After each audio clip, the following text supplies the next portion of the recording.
As a young boy, Scarfo spent his summers working in the sprawling blueberry fields in Hamilton, New Jersey.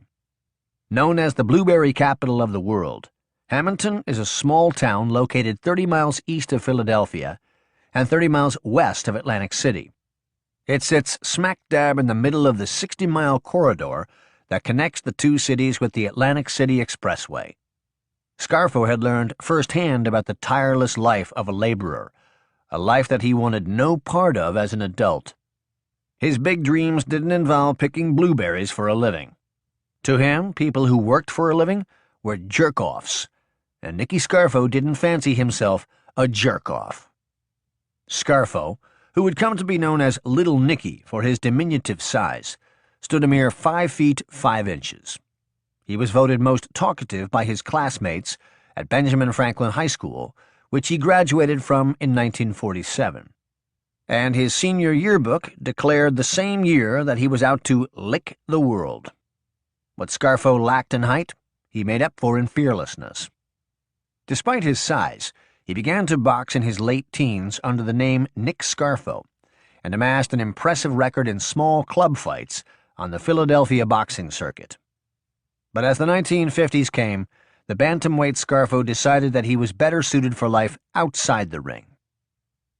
Nicky Scarfo wanted to be a gangster, just like the movie star mobsters he grew up admiring in the shoot-'em-up flicks he would sneak into the theater to see as a kid. Guys like Paul Muni in the 1932 gangster classic Scarface, not the top baseball players of the late 1940s, like Stan Musial and Ted Williams, were Nicky Scarfo's idols. Like the working stiff, athletes were also jerk-offs to Little Nicky. It's sad to say, but my uncle looked down on his own father because he was a hard-working guy and not a gangster. He was never outwardly disrespectful to his father, but they weren't very close. My uncle's only ambition in life was to be a gangster, even from the time he was young. In the late 1940s and early 50s, Scarfo began his mob apprenticeship, working as a bartender and a bookmaker at Piccolo's 500, where his schooling in the ways of La Cosa Nostra began under the direction of his uncles, the Buck brothers. While Nicholas Nicky Buck Piccolo was teaching his nephew about the ins and outs of mob business life, like how to be a bookmaker and run numbers, Felix Skinny Razor de Tullio, one of the mob's most feared hitmen, was teaching him how to be a killer. My uncle's first hit, he did it with Skinny Razor. There was a guy in South Philly who had a fruit stand. They called him the Huckster. The Huckster's brother had a problem with Skinny Razor, and Skinny Razor got the okay to kill him. So him and my uncle went to the guy's store in South Philadelphia. It was during a real bad snowstorm, and the guy let them into the store, and they killed him. They stabbed him to death. When they were done, they cut his balls off and put them in the guy's mouth. That's how my uncle learned about killing, from being around Skinny Razor. Felix Skinny Razor de Tullio took an early liking to the young Scarfo, and Little Nicky was an eager student. Bonding in bloodlust, Skinny Razor taught Scarfo the art of the mob hit. It was a skill he would cherish, continue to hone, and eventually master. By 1954, at the age of 25, Nicodemo Little Nicky Scarfo had acquired the reputation in the underworld that he had sought. He was known as a mad dog killer, thanks in large part to the teachings of his mob mentor, Skinny Razor de Tullio. Scarfo was proposed for membership in La Cosa Nostra by de Tullio and his uncle Nicholas, Nicky Buck Piccolo, and as a result was formally inducted into the mob by then Philadelphia mob boss Joseph Ida at an official making ceremony held at a restaurant and lounge named Sans Souci in Cherry Hill, New Jersey, just over the bridge from Center City, Philadelphia. Two of Scarfo's uncles, Tony and Mike Piccolo, the younger brothers of Nicholas Nicky Buck Piccolo, were also inducted into La Cosa Nostra at the same ceremony. Nicky Scarfo had achieved his dream. He was a bona fide wise guy, a made man. The blueberry farms of Hamilton were ancient history. He would never again be a working stiff, a civilian, a jerk-off. Back then it was almost unheard of to be made at such a young age in Philadelphia. My uncle was only 25. His uncles, Tony and Mike Buck, who were made at the same time, were twice his age. They were close to 50 at the time. Even then, Nicky Scarfo was on the fast track in La Cosa Nostra. Because he was with Skinny Razor, my uncle got to meet a lot of gangsters in North Jersey and New York, and they respected him because Skinny Razor had a reputation of being a stone-cold killer, and everyone knew it. He was both feared and respected on the streets, and my uncle looked up to him. He wanted to be just like him. In 1957, with Pasquale out of the picture, Nancy and 4-year-old Philip would leave Philadelphia and settle into the Scarfo family compound in Atlantic City, which at the time was more than a decade past its prime. Nancy would take a job in Atlantic City working for the Bureau of Children's Services, which functioned like an adoption agency and provided care for underprivileged children. With his father out of the picture, Philip gravitated towards Nancy's older brother, his Uncle Nick, as a father figure. At that time it was just my mother, my grandparents, and myself living on Georgia Avenue. My father was gone. I was just a little boy, maybe 5 or 6 years old. My uncle was still living in South Philadelphia, but he used to come down a lot to see us, or to do business with Skinny Razor. In the 1950s and 60s, Felix Skinny Razor DeTullio was a mob captain, a caporegime, and the Philadelphia mob's top guy at the Jersey Shore, and Nicky Scarfo was quickly becoming his #1 protege. When Philip was 7 years old, his great-grandmother, Catherine Scarfo's mother, died, and the wake and funeral remain etched in Philip's memory more than 5 decades later. Back then, the Italian wakes lasted 3 days. I remember my grandmother and her brothers, the Piccolo brothers, Joe, Mike, and Nick, were standing next to the coffin, and all of these people were coming in to pay their respects. I was standing in the audience with my Uncle Nick, and in walked a man with several guys around him. Everybody was going over to pay their respects to him and shake his hand or kiss him on the cheek. I remember this man looked very important, like the president. So I said to my uncle, "Who's that guy?" And he said, "That's Angelo Bruno. He's the boss of the family." And even though I was only 7 years old, I understood what he was talking about. As I got older, I started spending more time with my uncle. He was like my father because my real father was gone. When we were alone, he would talk to me about what La Cosa Nostra was all about, how we were different from everyone else, and how we had certain rules that we had to follow. This is how I was raised from the time I was a little boy.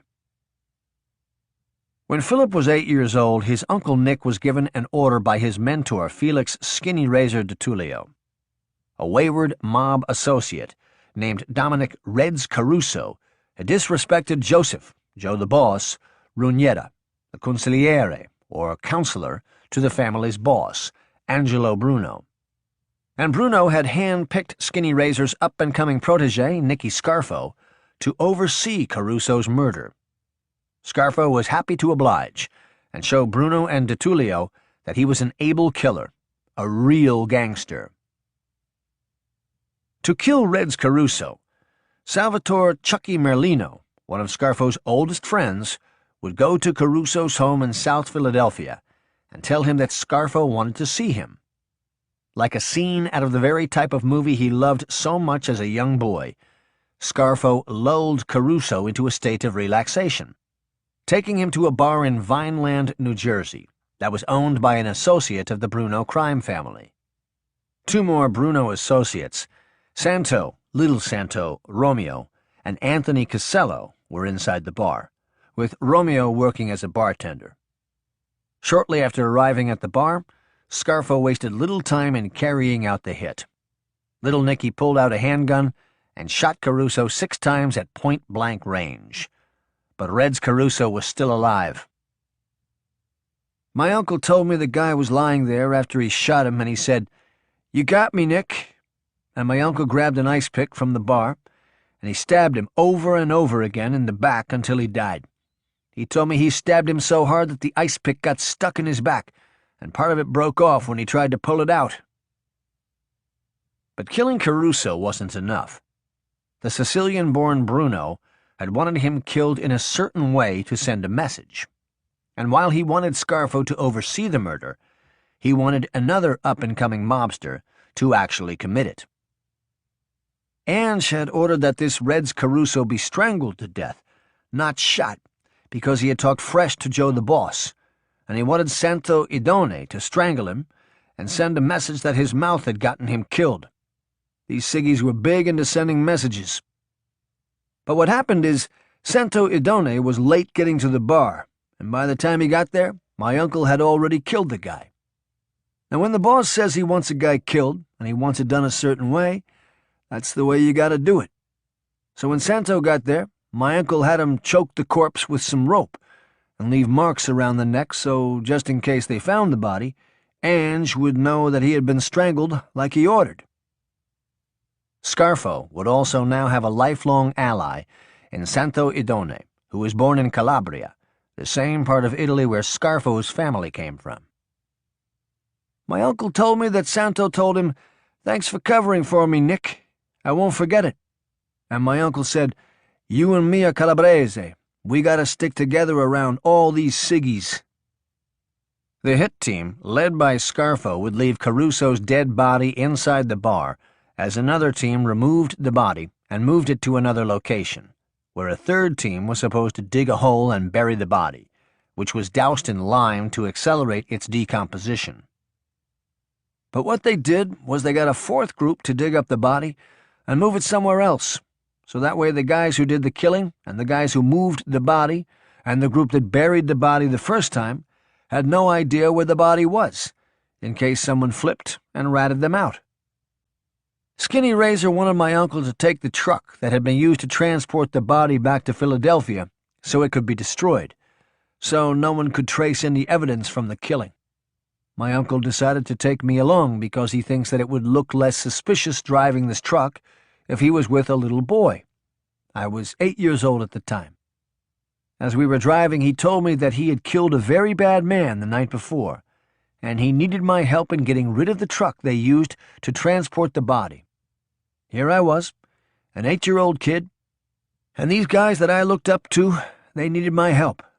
I felt like I was doing what was right, because my uncle said the man they killed was a very bad man who had broken the rules, and when you break the rules, this is what happens. This was what La Cosa Nostra was all about. The rules. I understood this from a very early age. My uncle was always talking about the rules and how you can't break them. I remember my uncle describing how he killed the guy, how he shot him and stabbed him with an ice pick, and what the guy said to him. Looking back, I didn't think there was anything wrong with it. My uncle taught me about our life, the mob, La Cosa Nostra, from an early age. It was natural, almost instinctive for me. I remember just knowing what it meant without someone having to spell it all out for me. I understood what it was. All of the men I looked up to were part of this world, so naturally I wanted to be a part of it too. When I was 10, my uncle taught me how to shoot. He used to take me hunting, and we would shoot .22s. He said it was important for me to know how to use a gun in our life. Even though I was this young kid, my Uncle Nick always talked to me like I was an adult. He didn't treat me like I was 10 or 11. Everything he did, I wanted to do. I wanted to be just like him. In my mind, he was a man of honor and respect. Obviously, my uncle wasn't your average uncle. I mean, he wasn't out in the yard playing catch with me or coaching my Little League baseball team. He was teaching me how to shoot guns and how to commit a murder, and then how to successfully cover your tracks. That's the kind of stuff I grew up around.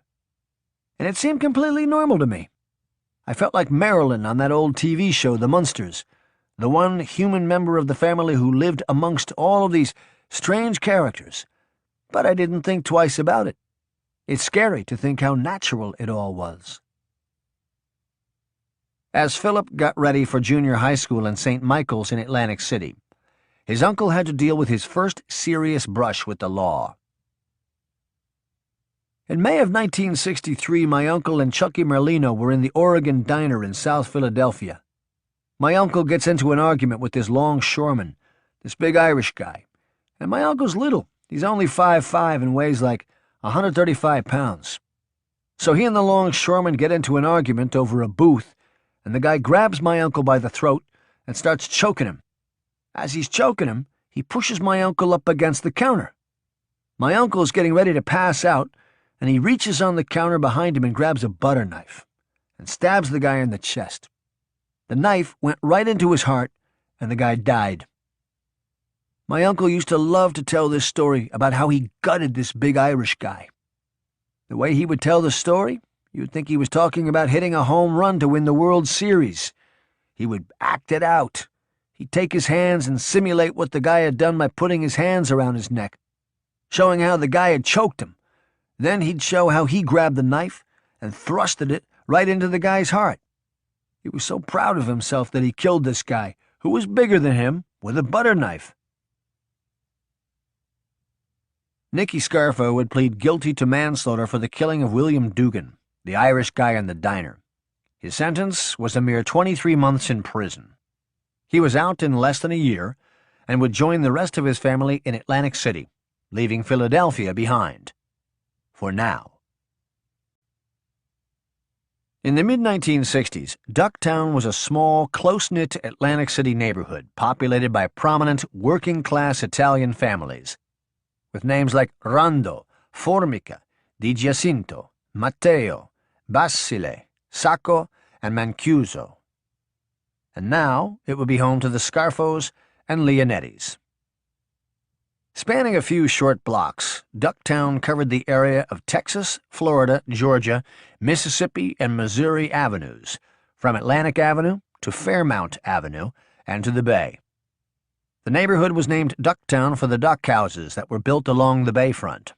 Poultry and waterfowl were raised there and then slaughtered and later resold in neighborhood markets.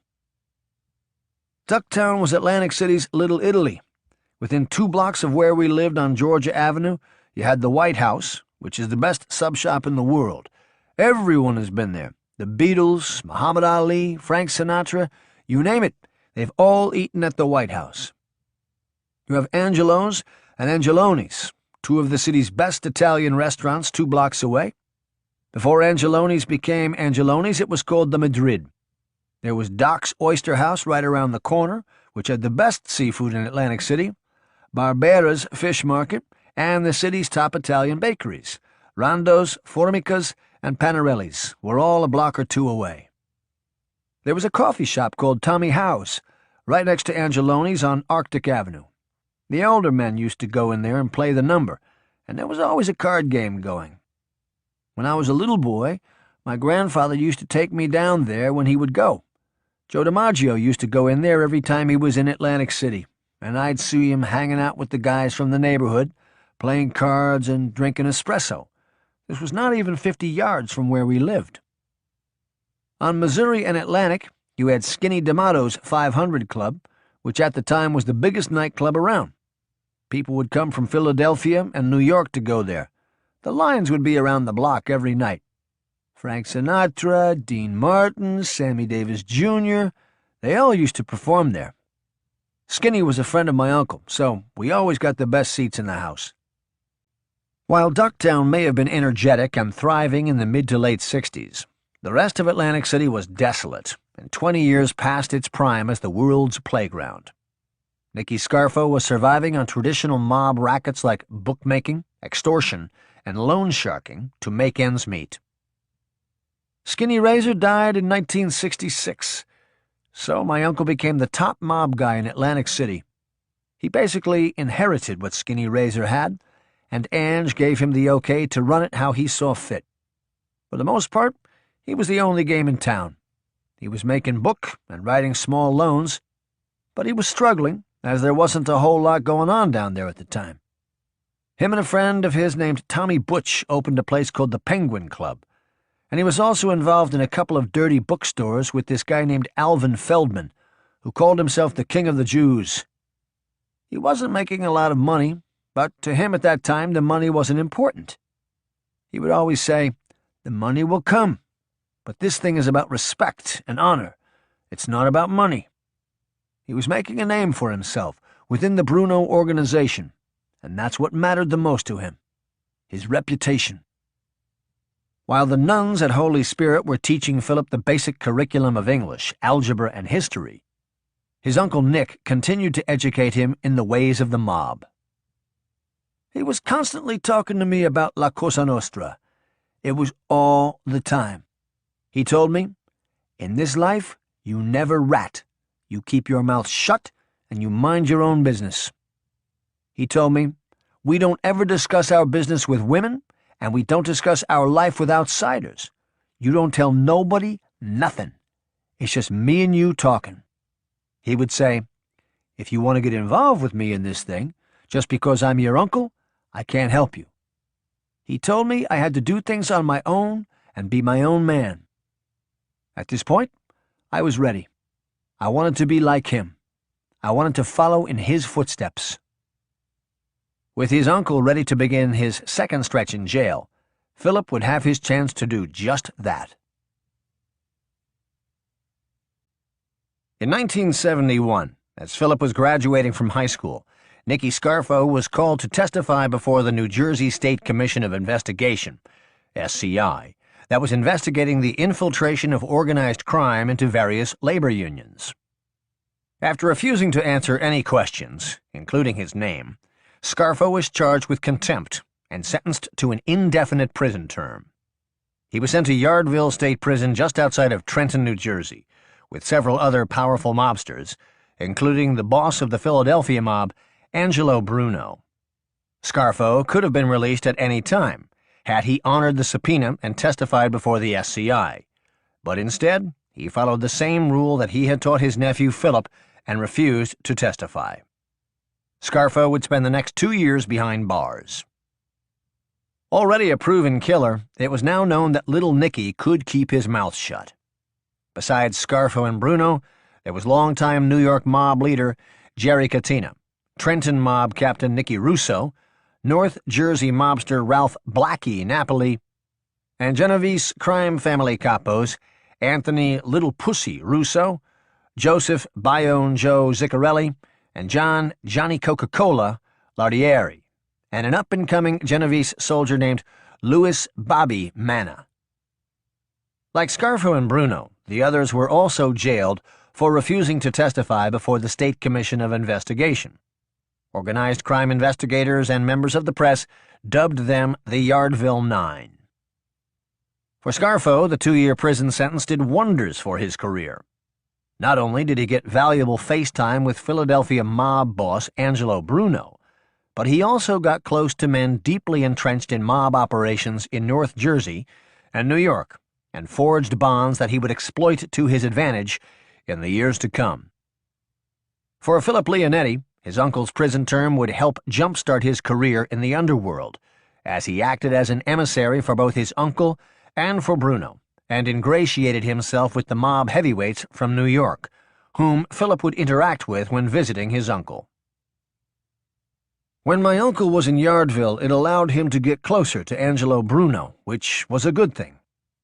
Back then, my uncle had a lot of respect for Ange, and Ange respected my uncle because he knew my uncle was a killer, a gangster, and that my uncle was 100% committed to La Cosa Nostra. Once a week, I used to drive my grandmother to see my uncle, and I would take Ange's wife to see him. On the way back, I would take them both out to lunch. Before long, my uncle and Ange had me taking messages back to their guys on the street in South Philly and Atlantic City, guys like Phil Testa and Chucky Merlino.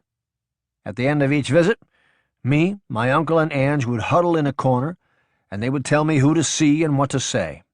I did exactly what they told me. I was still a teenager, 18, 19 years old. My uncle also started getting real close to guys like Jerry Catena, Nick Russo, Blackie Napoli, and Bobby Manna.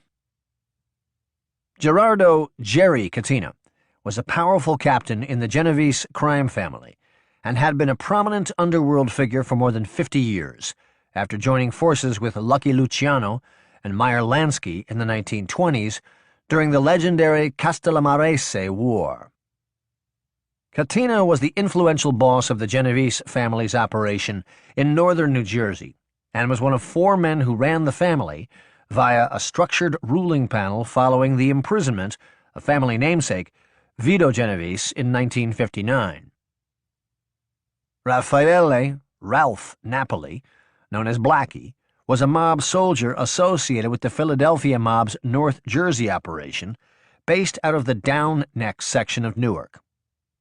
Napoli's capo and direct superior was the powerful and treacherous Sicilian-born Antonio Tony Bananas Caponegro, who would become Angelo Bruno's consigliere and the boss of the family's North Jersey crew. Louis Bobby Manna was a rising star in the Genovese family and was a trusted member of the notorious Vincent the Chin Gigante's Greenwich Village crew. My uncle and Bobby Manna became extremely close when they were in Yardville. They were the same age and spent a lot of time together. They would walk the track together and talk about their future plans. They were both considered up-and-comers in the mob, and they were both very committed to La Cosa Nostra. My uncle used to tell me, "Bobby is going to be big one day, you watch." He would tap his index finger to his head and say, "Bobby has this," meaning he had brains, that he was intelligent. My uncle would always say, "In La Cosa Nostra, in this thing, you need this," and he would tap his index finger to his head, "and you need this," and he would shape his finger like a gun and point it to the ground.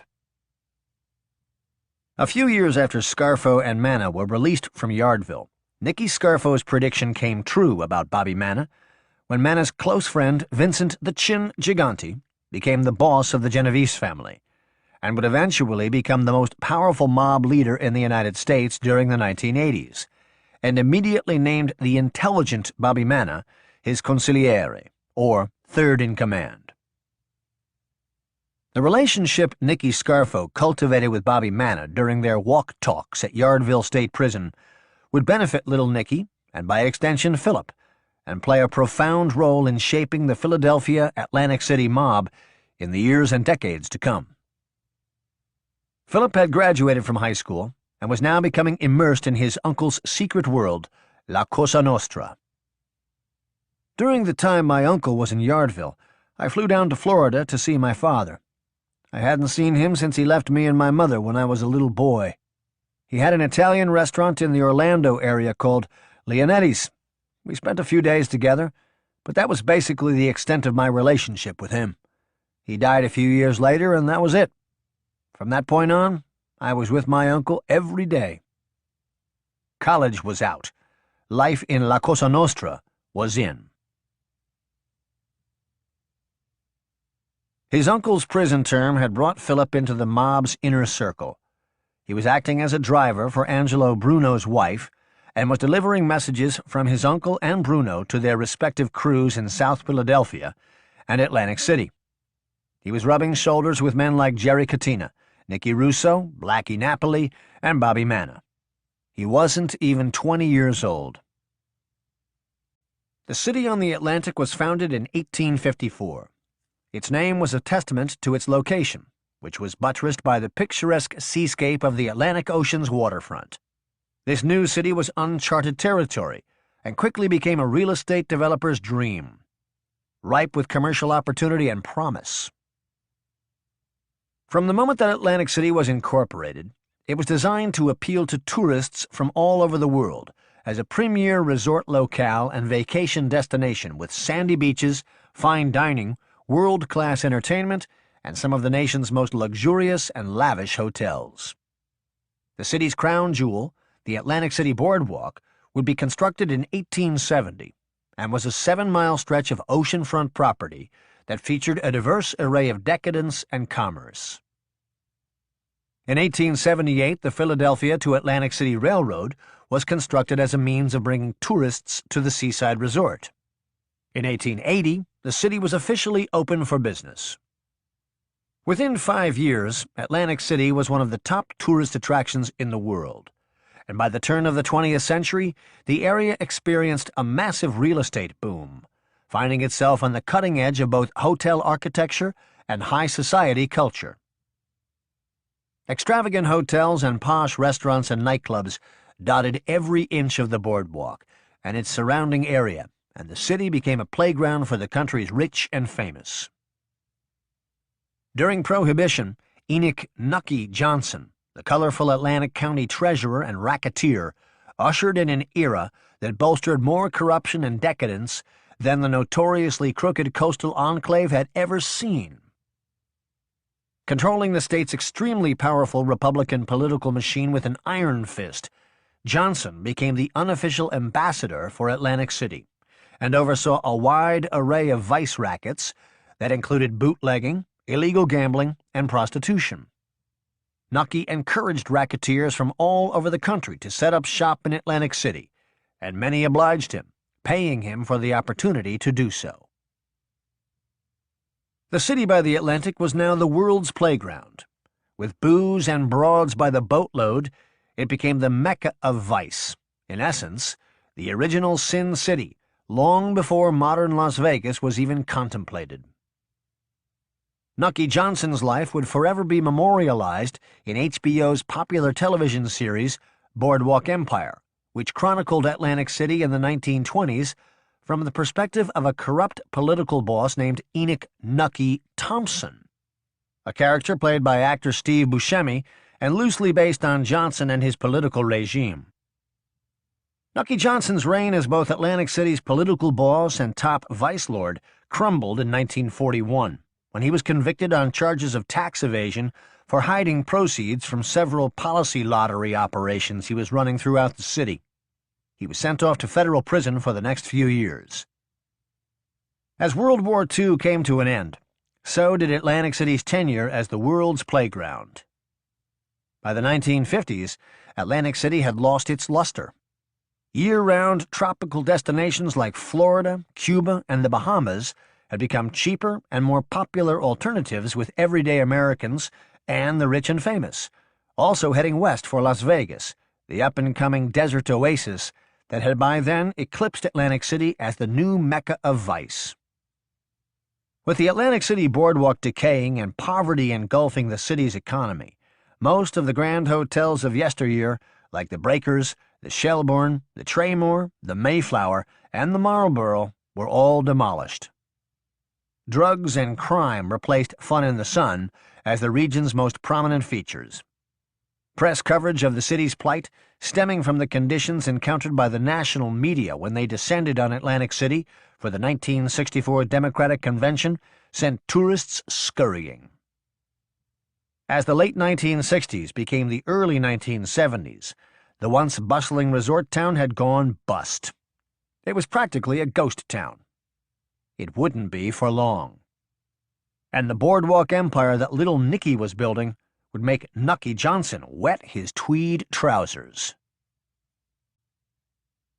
The date was June 2nd, 1977, and early that Thursday morning there was something in the air, something that had not been present in these parts for more than 3 decades. Hope. Hope that the big announcement, scheduled for noon at Kennedy Plaza, the ceremonious pavilion in front of the mammoth convention hall on the Atlantic City boardwalk, would restore the city to prominence. Hope that the governor's announcement would breathe life into a city rapidly decaying under an increasing influx of crime, poverty, and neglect. Hope that the second coming of Atlantic City was imminent and that the world's playground was about to be resurrected. It was hope that filled the air that Thursday morning, hope mixed with optimism, skepticism, and a palpable sense of excitement that things were about to change. As the crowd swelled, nearing 1,000, the dignitaries began to take their seats behind the podium on the makeshift stage. Francis Hap Farley, the once powerful state senator who succeeded Nicky Johnson as the boss of the Republican political machine that controlled Atlantic City, was already seated. Once considered the most feared politician in the state, Farley was now a shell of his former self, and on this day he was merely a spectator. Seated near Farley was the man who dethroned him, Atlantic City's new state senator, Dr. Joseph McGann, the co-sponsor of the bill that was about to change Atlantic City forever, the man who was once lauded by the New York Times as the principal architect that made that change possible. But the star of the show on this day, the man everyone came to see, was New Jersey Governor Brendan Byrne. Byrne was here to announce that legalized casino gambling was coming to the Atlantic City boardwalk. But Byrne's message of a renaissance for Atlantic City came with a warning for men like Angelo Bruno, Phil Testa, Nicky Scarfo, Nicholas Nick the Blade Virgilio, and Philip Leonetti. I have made this pledge before to all law enforcement agencies, and I will repeat it again. We will keep the limelight of public opinion focused upon organized crime. I've said it before, and I will repeat again to organized crime. Keep your filthy hands off of Atlantic City. Keep the hell out of our state. At that very moment, less than 4 blocks away, in a small ground-floor office located at 28 North Georgia Avenue, Nicodemo, Little Nicky Scarfo, and Philip Crazy Phil Leonetti, precisely 2 of the men that Byrne was speaking of, were watching the pomp and circumstance on live television. "What's this guy talking about?" Scarfo said out loud to Leonetti. "Doesn't he know we're already here?" Leonetti just laughed. There was nothing funny about what would happen next. In fact, Scarfo had been Atlantic City's primary underworld figure for more than a decade, having assumed the position long before anyone even dreamed of legalized casino gambling and a rebirth for Atlantic City. My uncle had built a nice little crew. For the most part, it was me, Chucky, Lawrence, and the Blade. We were all with my uncle, and my uncle was basically reporting directly to Phil Testa, who by now had become Ange's underboss. We were the top guys in Atlantic City. Everything down there went through us. Nobody made a move or thought about making a move without checking with my uncle first.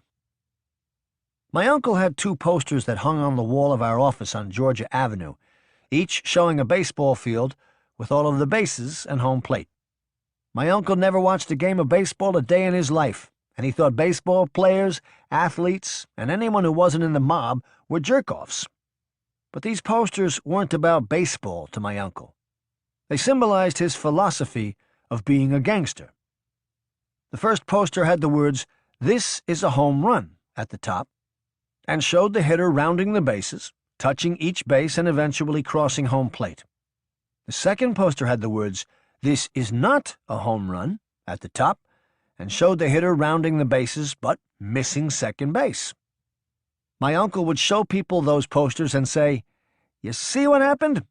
And he would point to the second poster and say, "This motherfucker hit a home run, but he didn't touch the base, so it didn't count.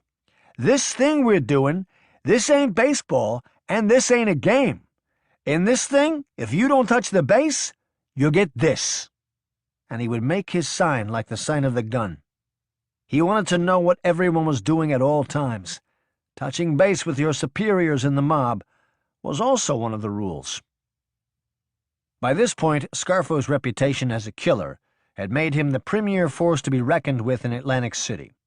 And in 1976, and when a low-level card shark and hustler named Louis DeMarco had run afoul of the Bruno mob and was hiding out in Scarfo's town, Angelo Bruno sent word from Philadelphia down to Nicky Scarfo in Atlantic City that DeMarco was to be killed. Scarfo was happy to oblige. This kid Louis DeMarco was robbing Chicky Narducci's crap games in Philadelphia. Chicky Narducci was one of Angelo Bruno's top guys. His crap games brought in a lot of money for the family. So Chicky Narducci goes and sees Phil Testa and Angelo Bruno and makes a beef about what is going on. Bruno and Testa tell Narducci they are going to find Louis DeMarco and have him killed. Disrespecting a made guy is against the rules, and Chicky Narducci was a made guy. So what happens is, Phil Testa waits a week before calling my uncle and telling him that he wants us to kill Louis DeMarco for robbing Chicky Narducci. Phil Testa and Chicky Narducci had a kind of love-hate relationship. They were always on again, off again, and at the time they were having problems, so Phil Testa was kind of dogging it. My uncle was unhappy because Phil Testa waited a week and didn't tell him right away. My uncle wanted people to know what kind of people we were, that if we were asked to kill someone, we would do it right away, without any hesitation. Our philosophy was bang, bang, and that was that. So my uncle assigns the killing to me and Vince Falcone, so we can prove to my uncle and guys like Ange and Phil Testa that we were killers and that we were serious men, like my uncle. So we put some feelers out on the street to see if anyone has a line on where this Louis DeMarco might be hiding out at. We hear that he is staying at the Ensign Motel on Pacific Avenue. So I go see a guy I know named Harry the Hat, who had a coffee shop on Missouri Avenue. It was like a hangout. Everybody would hang there. Harry the Hat was Skinny Razor's brother-in-law, and he knew everybody in Atlantic City. So I asked him if he knows who Louis DeMarco is, and Harry the Hat pointed him out to me. He was actually sitting right there in the coffee shop playing cards. So I have Vince Falcone with me, and we stay for a little while, and when Louis DeMarco leaves, we follow him to the Ensign Motel. He has no idea who we are, or that we are following him. There was a local bartender who was with us who had a room at the Ensign, and he gave us the key to his room so that we could wait until DeMarco came out of his room, so that we could get him. Philip Leonetti, just 23 years old, was about to commit his first murder. I remember my uncle telling me and Vince that Chicky Narducci wanted this guy real bad, and that if we killed him, it would put me and Vince on the map with Philadelphia, which meant Angelo Bruno and Phil Testa, and make my uncle's stature in the family stronger, because everyone would know that his crew was serious and that we were gangsters and killers. I remember being nervous, but I wasn't scared. I didn't think I was doing anything wrong. Louis DeMarco was robbing Chicky Narducci, and Chicky Narducci was in our family.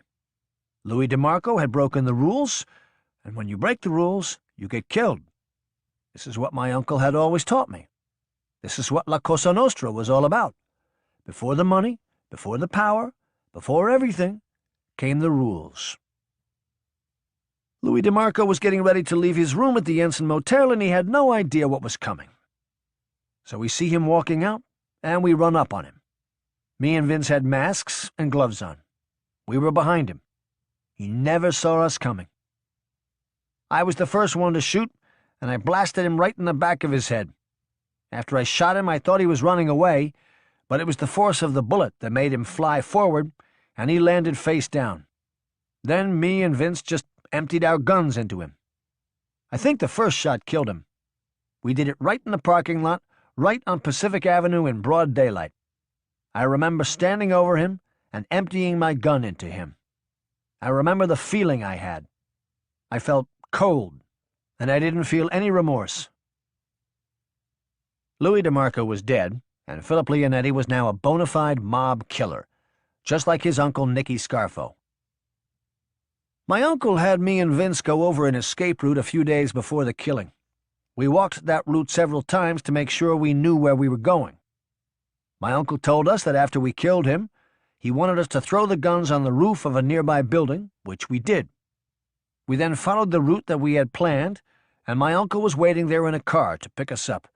We get in the car, and no one says a word. We just drive to the apartment on Georgia Avenue. Now, a few days before the killing, my uncle took me and Vince for a walk and talk through the neighborhood. My uncle didn't discuss killings in the house, and he was paranoid about listening devices. He didn't own a phone. Everything with him was face-to-face. So, while we are walking, he's telling us that he can't wear any jewelry when we do a hit, in case it came off and could be traced back to us. He told us not to say a word when we got in the car, and not to speak about the murder when we got back to Georgia Avenue. He told us we had to immediately take a shower and wash real good under our nails and make sure that we had gotten rid of any possible gunpowder residue. He told us to take all the clothes that we had worn and to put them in a trash bag. After we got cleaned up, we would have to go somewhere outside of Atlantic City and dump the bag with the clothes in it. That's what we did after a killing. That was the routine. Just like the lessons his uncle had repeatedly taught him about the rules of La Cosa Nostra when he was a young boy, Nicodemo Scarfo was still the teacher, and Philip was still his student, his most prized pupil. Only now the lessons had advanced on how to commit murder. And with the DeMarco killing under his belt, Philip had just graduated into the big leagues. Chicky Narducci came down to see us, to thank us for what we had done. My uncle was ecstatic. The killing had enhanced not only his reputation within the mob, but mine as well. The guys in Philly knew what we were about, that we were killers, real gangsters. It's what my uncle always wanted, ever since he was around Skinny Razor. It was a reputation that both Nicky Scarfo and Philip Leonetti would enhance, time and time again. Shortly after the DeMarco killing, Philip had gone into business with a friend of his from the neighborhood named Vince Banchieri. We needed $12,000 to buy equipment so we could start our own concrete company. I had been working with Alfredo, but I told my uncle I wanted to do my own thing, and he agreed. So I went into a business with a friend of mine from the neighborhood. My partner Vince Banchieri burned his house down, and we used the insurance money to start our company. So one night, me and Vince go out, and we stop by the Flamingo Motel on Pacific Avenue. They had a lounge that a lot of people liked to go to. Judge Helfand, the guy that had double-crossed the Blade, owned it. My uncle still wanted to kill him, but the Blade was still in jail, so we put killing him on the back burner for the time being. My uncle would say, "Let it simmer, let it be until our friend comes home." So, when we go into the lounge, we see this kid named Pepe Leva, who was a bookmaker who hung around Judge Helfand and the Flamingo. Vince had loaned him $3,000, and Pepe Leva was talking bad about Vince, like threatening him to people around Atlantic City, saying he wasn't going to pay him back. So Vince tells me about it, and I called Pepe Leva over and asked him to step outside. I told him that I wanted to speak with him. So we go outside, and I tell him, "You really shouldn't be threatening people." I tell him that Vince is my friend, and I said, "You owe him the money. Do the right thing and pay him." I'm talking to him like a gentleman. That's how I talked to people. I never came off like a tough guy unless I had to, and usually at that point, it wasn't me, it was the gun doing the talking. Well, this Pepe Leva starts talking sideways to me, and I don't go for that, so I punched him right in the mouth and knocked his tooth out. There was no more talking nice to him. This is in the parking lot right in front of the Flamingo. Judge Helfand comes running out, and he is going nuts, yelling and screaming. He has no idea that we are going to kill him when the Blade gets out of jail. He thinks we don't know that he kept the $6,000 for himself. He just sees me punch this Pepe Leva, and he goes crazy. So me and Vince leave. The next day, Judge Helfand makes an appointment to see my uncle. I think they went to the Lido restaurant. Judge Helfand says to my uncle, "Nick, your nephew hit this kid and he wants to press charges." My uncle is placating him, telling him to relax. He says, "Take it easy, we're all friends. Tell the kid to relax and not to press charges, and we will straighten it all out." On June 28, 1977, 2 days after his fight with Philip Leonetti, Giuseppe Pepe Leva filed a criminal complaint in the Atlantic City Municipal Court charging Philip Leonetti with assault. So what we did was, my uncle worked it out through one of his lawyers, Harold Garber and Judge Helfand, that me and Pepe Leva were going to meet, and we were going to shake hands and bury the hatchet between us. So the next day, Pepe Leva and I meet up at the My Way Lounge, which was Saul Kane's place, and my uncle makes us shake hands. He tells him, "We're all Italian, we need to stick together." My uncle tells him to go to the court and to drop the charges and to come back around the next day. So Pepe Leva comes back around the next day and tells me and my uncle that he dropped the charges and that he doesn't want any problems with us. My uncle put his arm around him and said, "We have no problem with you. You're a friend of Judge Helfand's. We're all friends." So as Pepe Leva is leaving, he apologizes again and shakes hands with my uncle, and then he shakes my hand. My uncle says, "See, it's all over. We shake hands like gentlemen, and that's the end of it." 4 days later, on July 3rd, 1977, Pepe Leva was found shot to death with the remnants of 4 .32 caliber slugs in his head. His body was found near a landfill in the Farmington section of Egg Harbor Township, less than 10 miles from the Georgia Avenue apartment building where Nicky Scarfo and Philip Leonetti lived. Right after this Leva kid filed the charges against me, my uncle went to Philadelphia and got the okay from Angelo Bruno and Phil Testa to pop him, to kill him. This guy was going to testify against me and I might go to jail. My uncle wanted him dead, even if that wasn't going to happen because he had dropped the charges. To my uncle, it was a mortal sin that anyone would raise their hands to us or treat us with anything other than respect. That's why he wanted me and Lawrence to shoot the guy from the motorcycle gang, and that's why he wanted Pepe Leva dead. He wanted to send a message to everyone that we weren't fucking around. So he got permission to whack him out. That was another one of the rules. You always had to clear a murder with the boss, or you might be the next one to get killed. I was present when my uncle ordered the hit on Pepe Leva. A guy in our crew asked Pepe for a ride home from the city. On the way home, he said to Pepe, "Pull over, I gotta take a piss." They got out to take a piss, and that's when he shot Pepe in the head. They had pulled into a trash dump, a landfill. He emptied his gun into Pepe, and then finished taking his piss. He then walked several miles through the woods to his home in the middle of the night. When we saw him a few days later, he was all cut up from the bushes. My uncle said to him, "Jesus Christ, what the fuck happened to you?" When he told my uncle what had happened and how he ran through the woods to get home, my uncle said, "Why didn't you take the fucking car? It was right there." He tried to explain himself, but my uncle just shook his head and walked away. That's how he was. Nothing was ever good enough for him. Nicky Scarfo's gang had all participated in murders which ingratiated them to the bloodthirsty Scarfo and to the mob leaders in Philadelphia, men like Angelo Bruno, Philip Testa, and Frank Chicky Narducci, and would one day make them eligible for initiation into La Cosa Nostra. Chucky was with my uncle on the Reds Caruso hit. The Blade was in jail for murder. Me and Vince Falcone had killed Louis DeMarco. Lawrence had shot the motorcycle guy, and now Pepe Leva was dead. My uncle loved it. He loved the killings. He used to say, "Do it cowboy style. Bang 'em right out in the street in broad daylight." He wanted people to know that we were serious, that we weren't playing games. The Atlantic County Prosecutor's Office knew that Nicky Scarfo and his gang were serious and charged Philip Leonetti with the murder of Pepe Leva. The detectives knew I didn't kill Pepe Leva because they had me under surveillance the night that he got killed. I was in a bar the whole night, and they were in there watching me the whole time. Those motherfuckers. But they tried to pin it on me anyway. They got a guy who worked at the trash dump where we did the killing to give a statement and identify me as the shooter.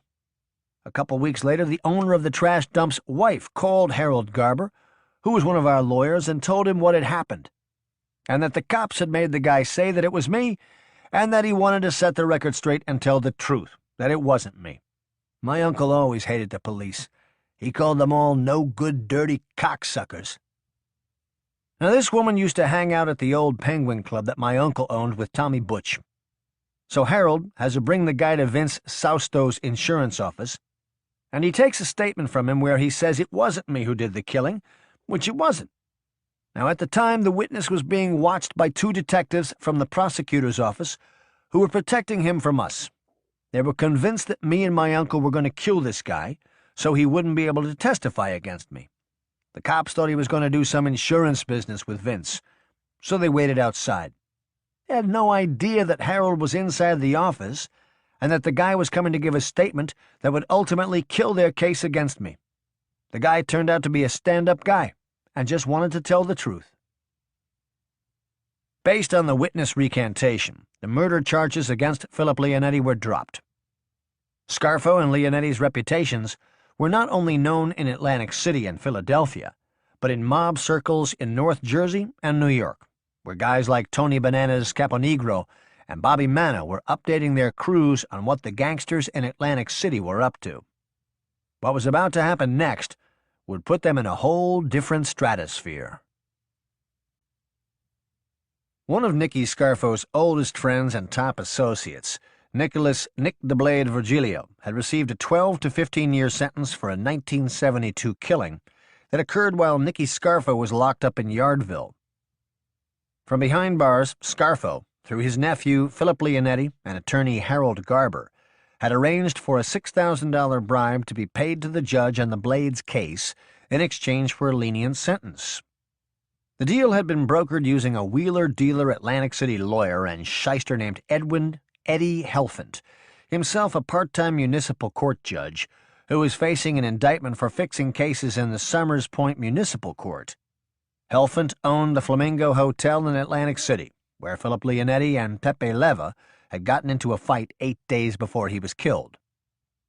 Instead of paying off the judge in the Blades case, Helfant kept the money for himself and split it with a friend, an associate of Nicky Scarfo's named Alvin Feldman. The Blade received a substantial prison sentence. The double-cross would eventually cost both Eddie Helfant and Alvin Feldman their lives. Back in 1972, when my uncle was in Yardville and he found out what Judge Helfant and Alvin Feldman did to the Blade, he went nuts. He was furious. I'd never seen him this angry. Adding to that, my uncle believed that Judge Helfant gave testimony to the SCI, the same commission my uncle, Angelo Bruno, Jerry Catena, Bobby Manna, and those guys refused to testify in front of, and that he had talked about my uncle and Ange to the SCI. My uncle also believed that Judge Helfant was talking to the FBI. He would say, "This guy is a double agent. He's no fucking good." Scarfo shared the same sentiment about his partner, Alvin Feldman. This Alvin Feldman was no fucking good. He called himself the King of the Jews. He had a couple of dirty bookstores with my uncle, and the word going around Atlantic City was that Alvin Feldman was going to kill my uncle by putting a bomb in his car. In addition, my uncle knew that he was ripping him off, skimming money from the businesses. This was going on before my uncle went to prison. My uncle used to say he was a backstabbing cocksucker, but my uncle couldn't get the okay to kill him because at the time Alvin Feldman owed $60,000 to Pappy Ippolito, who was one of Ange's top guys. Ange told my uncle that once Pappy got his money back, my uncle could have him killed. I remember my uncle saying to me, "I wish I had the $60,000. I'd pay the Jew's debt to Pappy myself. That's how bad I want to whack this motherfucker." So one day my uncle approached Ange in Yardville and told him he wanted to kill 3 people. He told him he wanted to kill his 2 partners in Atlantic City, Tommy Butch and Alvin Feldman, and that he wanted to kill Judge Helfant. After my uncle gave his reasoning for each of the killings and told Ange that he knew Pappy Ippolito had gotten his money back from Alvin Feldman, Ange gave him the okay to kill all 3. Tommy Butch, Bucci, ran the Penguin Club with Nicky Scarfo in the late 1960s and early 70s on Atlantic Avenue, near the corner of Virginia in Atlantic City. The lounge, which featured strippers, was considered a bust-out joint, where the working girls tried to hustle male customers by enticing them to buy overpriced bottles of champagne. The Penguin Club was a dump, but my uncle was making money there. My uncle was loaning money and making book out of there, but when my uncle went to jail, Tommy Butch stopped paying off the cops, and eventually the place got shut down. This made my uncle furious, and this is why he wanted to kill Tommy Butch. He would say, "If this cheap motherfucker didn't stop paying those no-good greedy cocksuckers, I'd still be making money over there." Bucci knew that Scarfo would want him dead, and within weeks of the Penguin Club closing down, Tommy Butch left Atlantic City and resettled himself in South Philadelphia, working for Funzie and Mark Marconi, 2 guys that Scarfo knew well. The move would save Bucci's life. When my uncle was younger, he and Mark Marconi were the best of friends, but they had a falling. It was a big mess, and it put a strain on their relationship. My uncle told me, "If Tommy Butch starts coming back down to Atlantic City, I want you to tell the Blade to kill him on the spot. If he stays in Philadelphia, I will leave him alone for now." This was before the Blade went to jail, probably 1971. While Tommy Butch got a pass, the King of the Jews wasn't as lucky. Joseph Scaliat was a member of our organization who was based in northeastern Pennsylvania. He was part of Santo Idone's regime. Joseph Scaliat reaches out to Alvin Feldman and tells him that he wants his help in torching a warehouse in Pennsylvania, and Alvin Feldman goes for it, thinking it's a score. This guy never turned down an opportunity to make money. My uncle used to say, "This cocksucker is so greedy he'd kill his own mother for $200. So once Scaliat gets Alvin to the warehouse, Santoidone, Chicky Narducci, and Chicky Ciancalini run up on him and start roughing him up. Santoidone grabs him from behind, and Chicky Narducci goes to stab him with an ice pick. But Alvin gets away, and Chicky ends up stabbing Santo. As Alvin is running away, Ciancalini grabs him, and Ciancalini is big and as strong as an ox. The king of the Jews didn't have a chance. Chicky ended up killing him with the ice pick, while Ciancalini held him, and they dumped his body down some sort of sewer out in the woods. When my uncle heard the details, he loved it. He said, "I hope the rats in that sewer ate the eyeballs out of his fucking head." Eddie Helfant, the third person Scarfo had gotten permission to whack, was living on borrowed time. Only he didn't know it. My uncle decided to wait for the Blade to get out of jail before they would kill him. He wanted to give the Blade the opportunity to kill him himself. When my uncle got out of jail, Judge Helfant came to see him and had concocted some story about the judge in the Blade's case taking the money and not doing the right thing.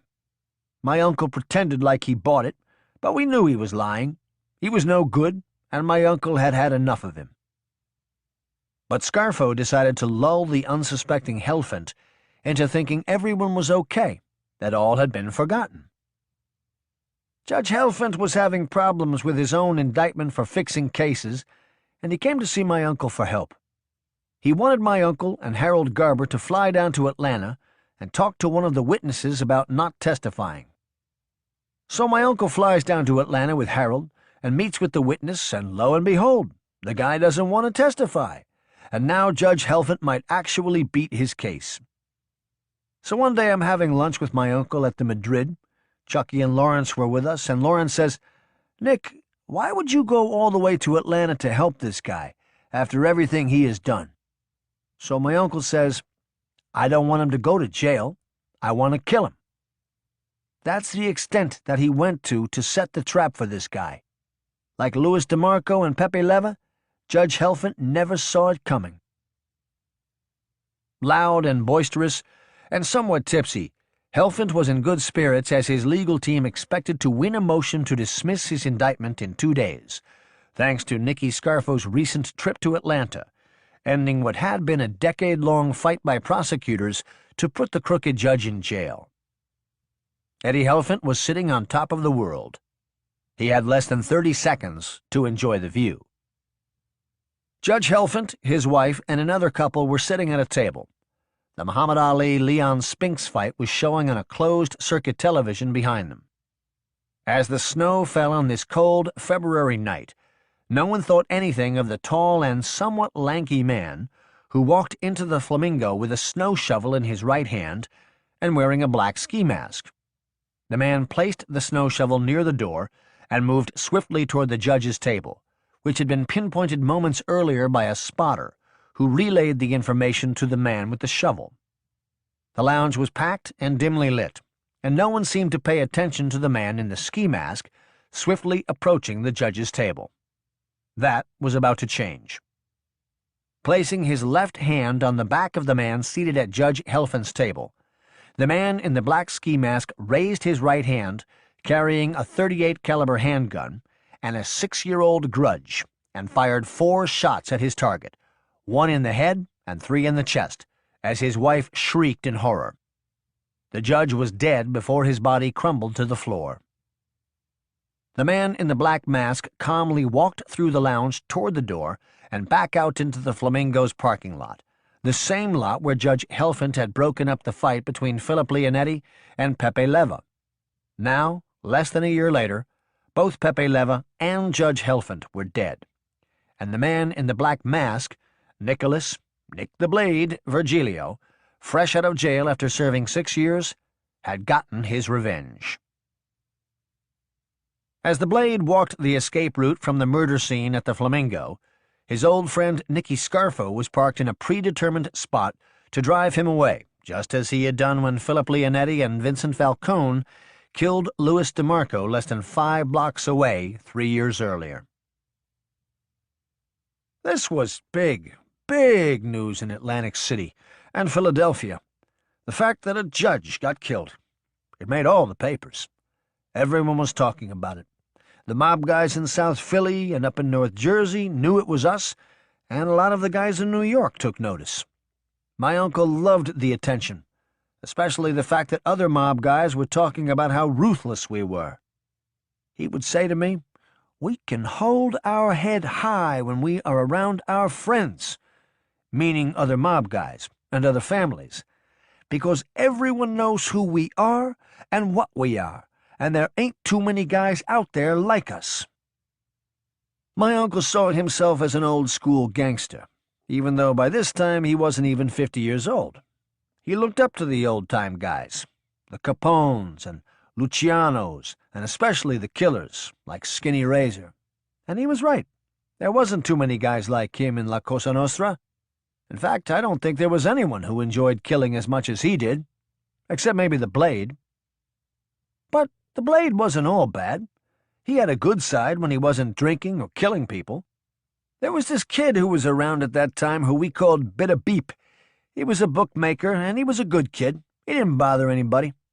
He used to go to Harry the Hat's coffee shop and play cards, and some of the older guys in there used to cheat him and take his money because he didn't know how to play all the games. They were hustling him. I guess the Blade had heard about it, and one day when Bit a Beep was playing cards in the coffee shop, who comes walking in but the Blade?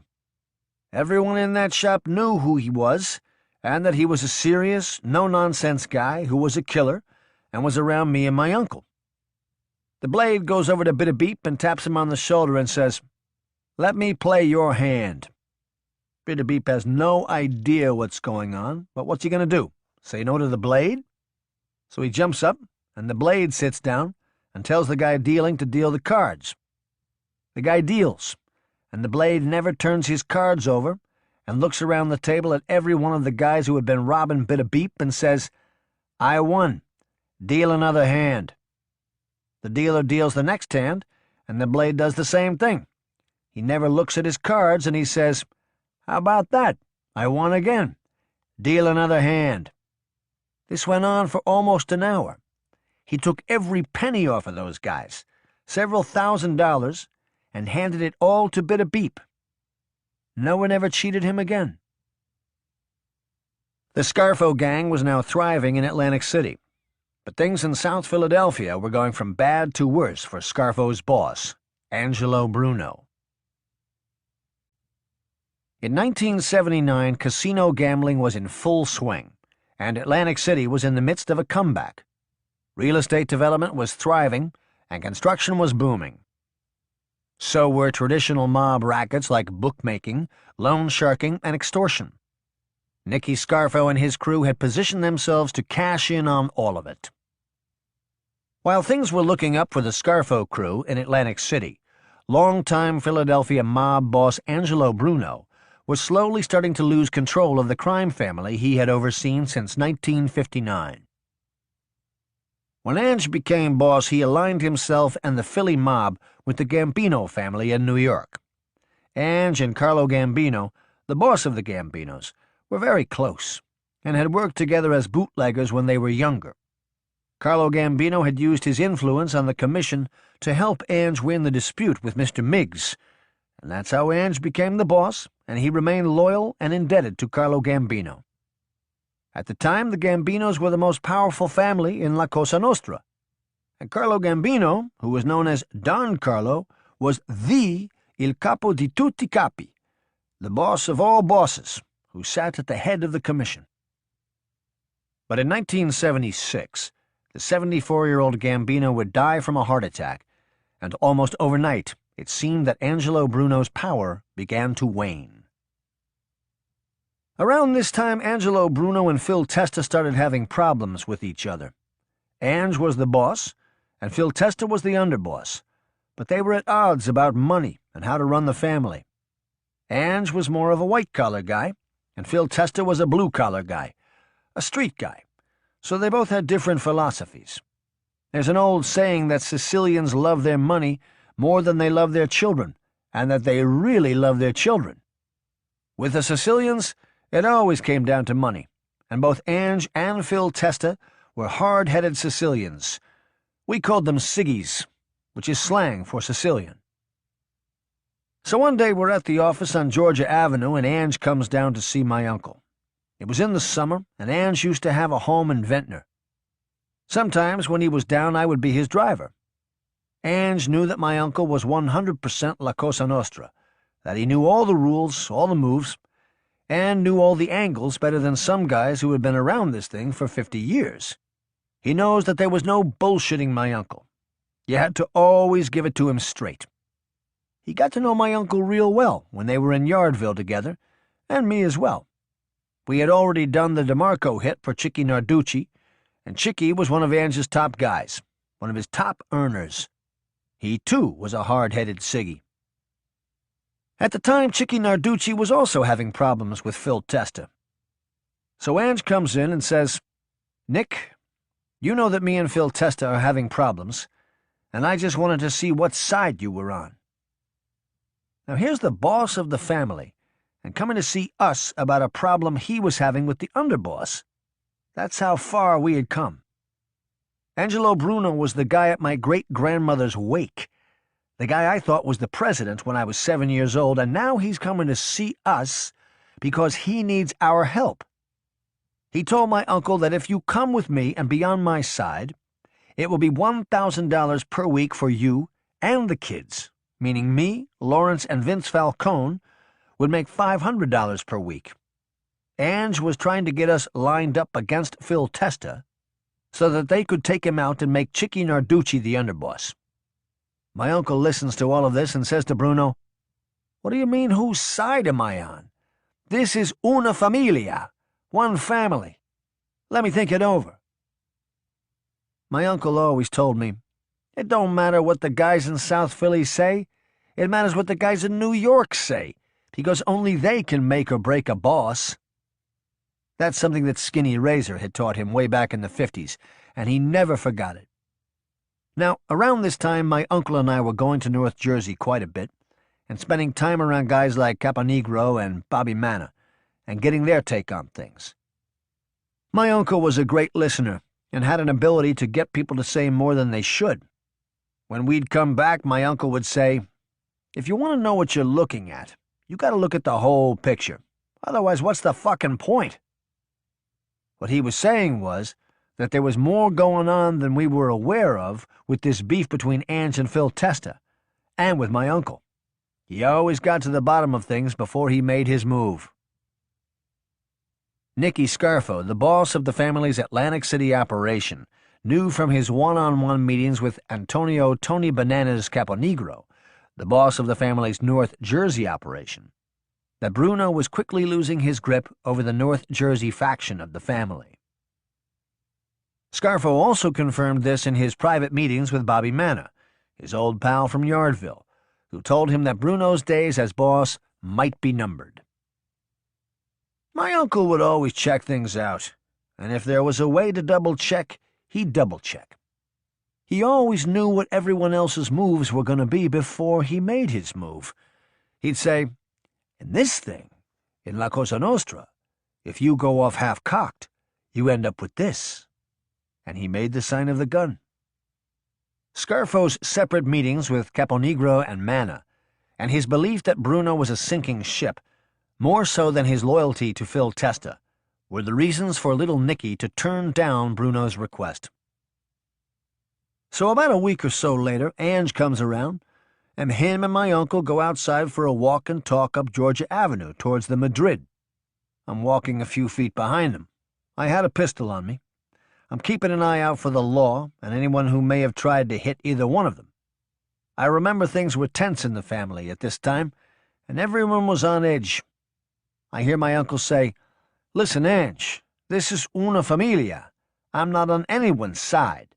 I know Phil a long time, and I'm friends with him, and I know you a long time, and I'm friends with you. I know you guys will eventually work things out." So basically my uncle told him no. He turned Ange down. and Ange wasn't happy. Scarfo's refusal to side with the boss in his dispute with Phil Testa did not sit well with Bruno, but Scarfo's decision was carefully measured. "You have to understand our family. The Philadelphia mob controlled Philadelphia, Trenton, Atlantic City, North Jersey, and all points in between. Bruno was the boss of the family, and Testa was the underboss, but they were both in South Philadelphia. My uncle was the boss of Atlantic City, and Caponegro was the boss of North Jersey. My uncle and Caponegro were very much alike, in the sense that they were both killers, that they both had strong crews, and that they both had strong connections to New York. I remember as Ange was driving away, my uncle told me, 'I think Lefty's got some trouble coming his way, and when it does, he ain't gonna know what the fuck hit him.' As he was walking away, he said to me, 'Always watch out around these ciggies. We can't trust them. They're not like us. The only things on their brain are greed and treason.'" As 1979 was drawing to a close, Angelo Bruno had been the undisputed ruler of the Philadelphia mob for 2 decades.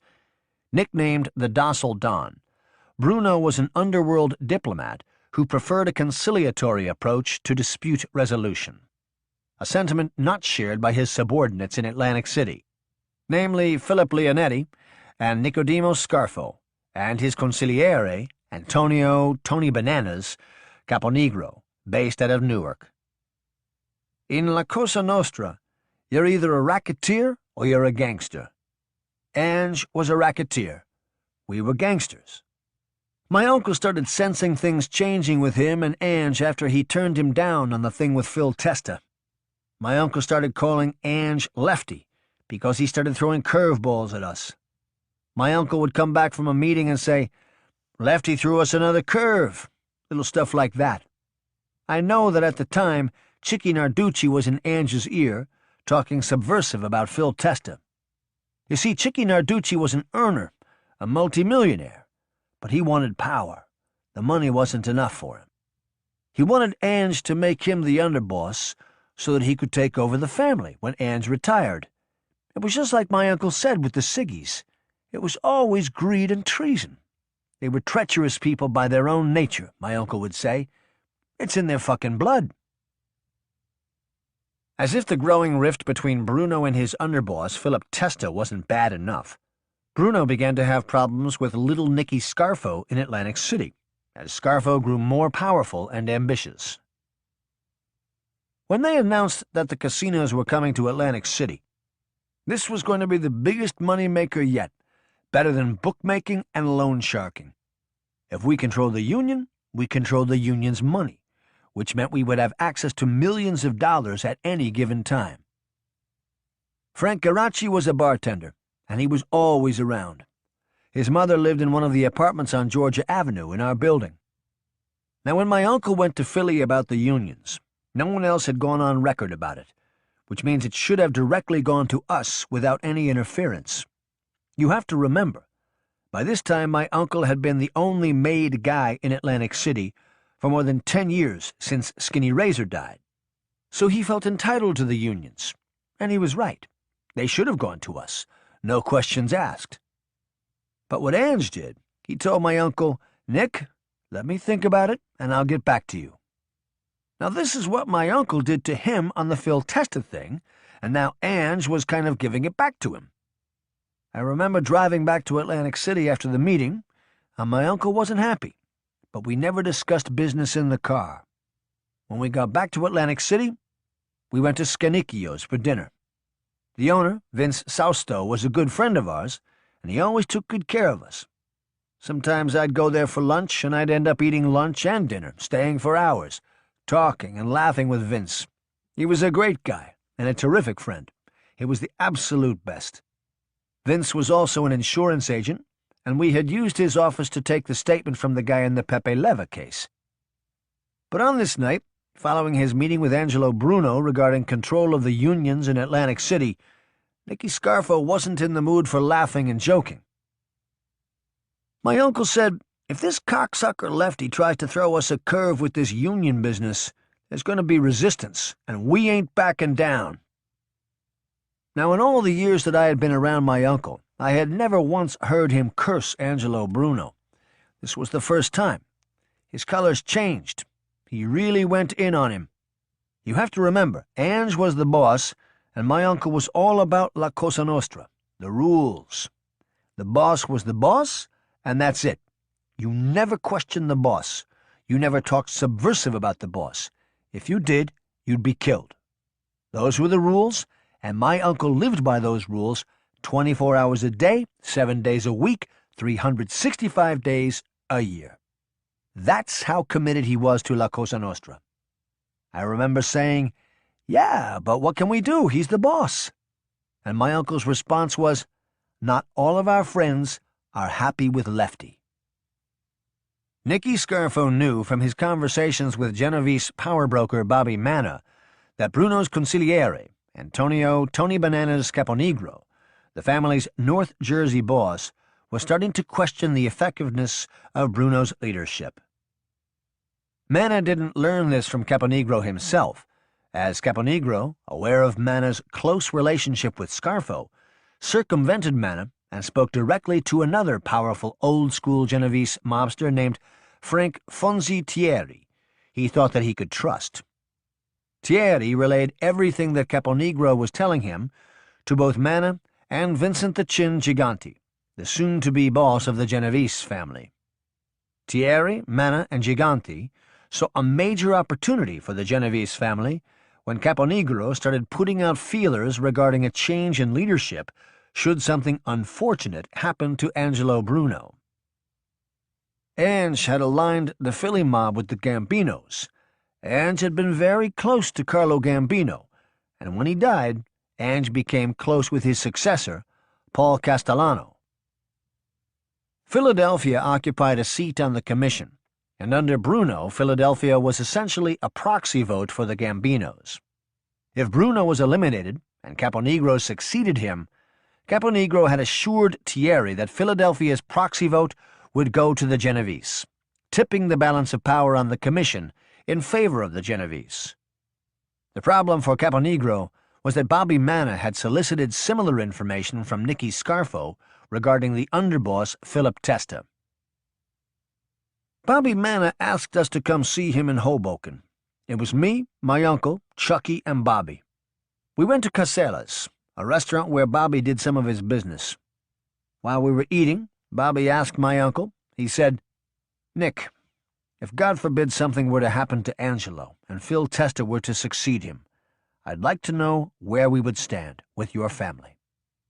My uncle responded to him in Italian and said, "Una familia," which means one family.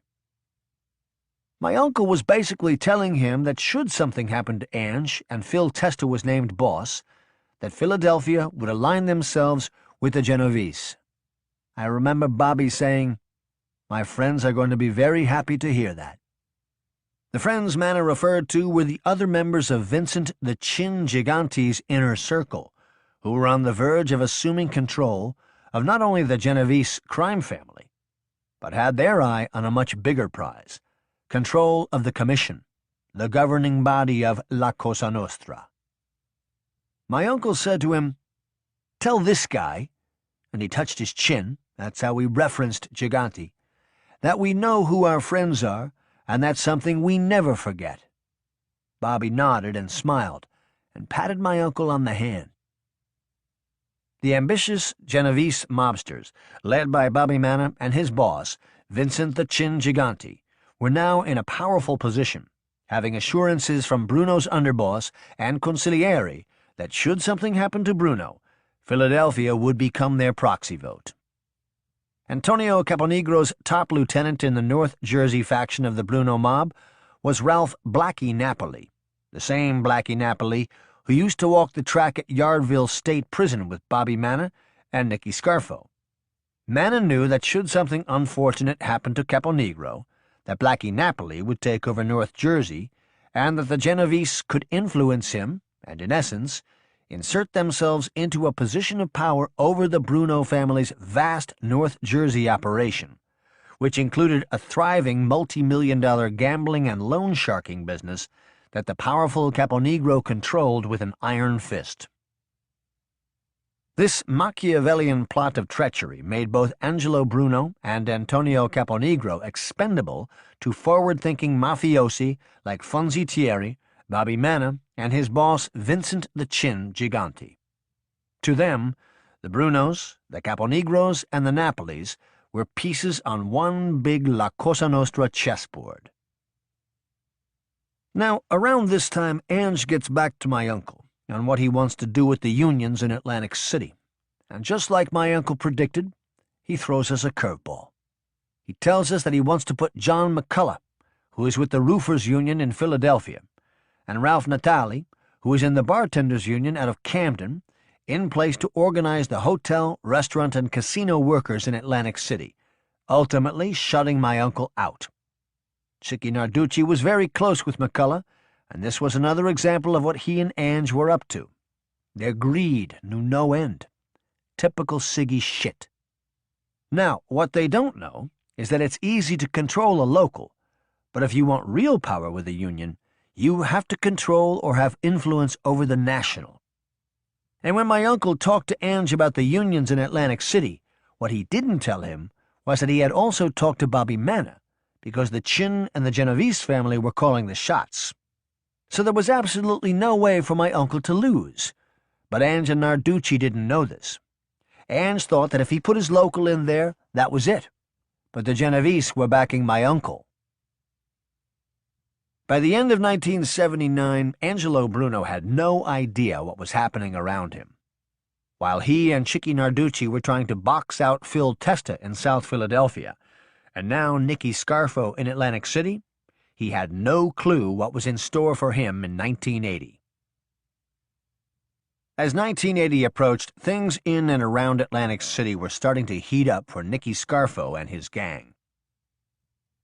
After we killed Judge Helfand, there was a lot of heat on us in Atlantic City. Our names and pictures started appearing in the newspaper, and everyone knew who we were. My uncle couldn't have been happier. He loved the publicity.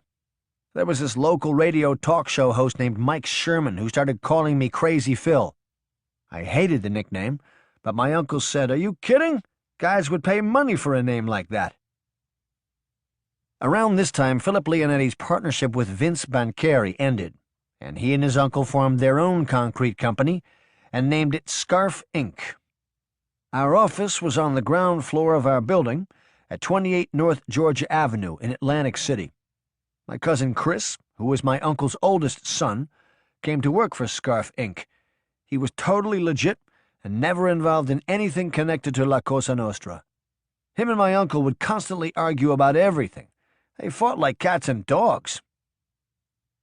Despite all of the heat on Nicky Scarfo and Philip Leonetti, Scarf Inc. was able to secure site work on 4 casino projects that were being built in Atlantic City, including the short-lived Playboy Casino and what would eventually become Harrah's in the Marina District. And little Nicky and his nephew Crazy Phil weren't the only gangsters moonlighting as contractors. The Merlino brothers, trusted members of Scarfo's inner circle, formed a rebar company called Nat Nat, and they too were doing site work on several casino projects. Chucky and Lawrence started Nat Nat right around this time, and they worked out of the same office we used for Scarf Inc. Every day it was the same crew hanging around Georgia Avenue waiting to speak to my uncle, or waiting to speak to me so that I would speak to my uncle for them.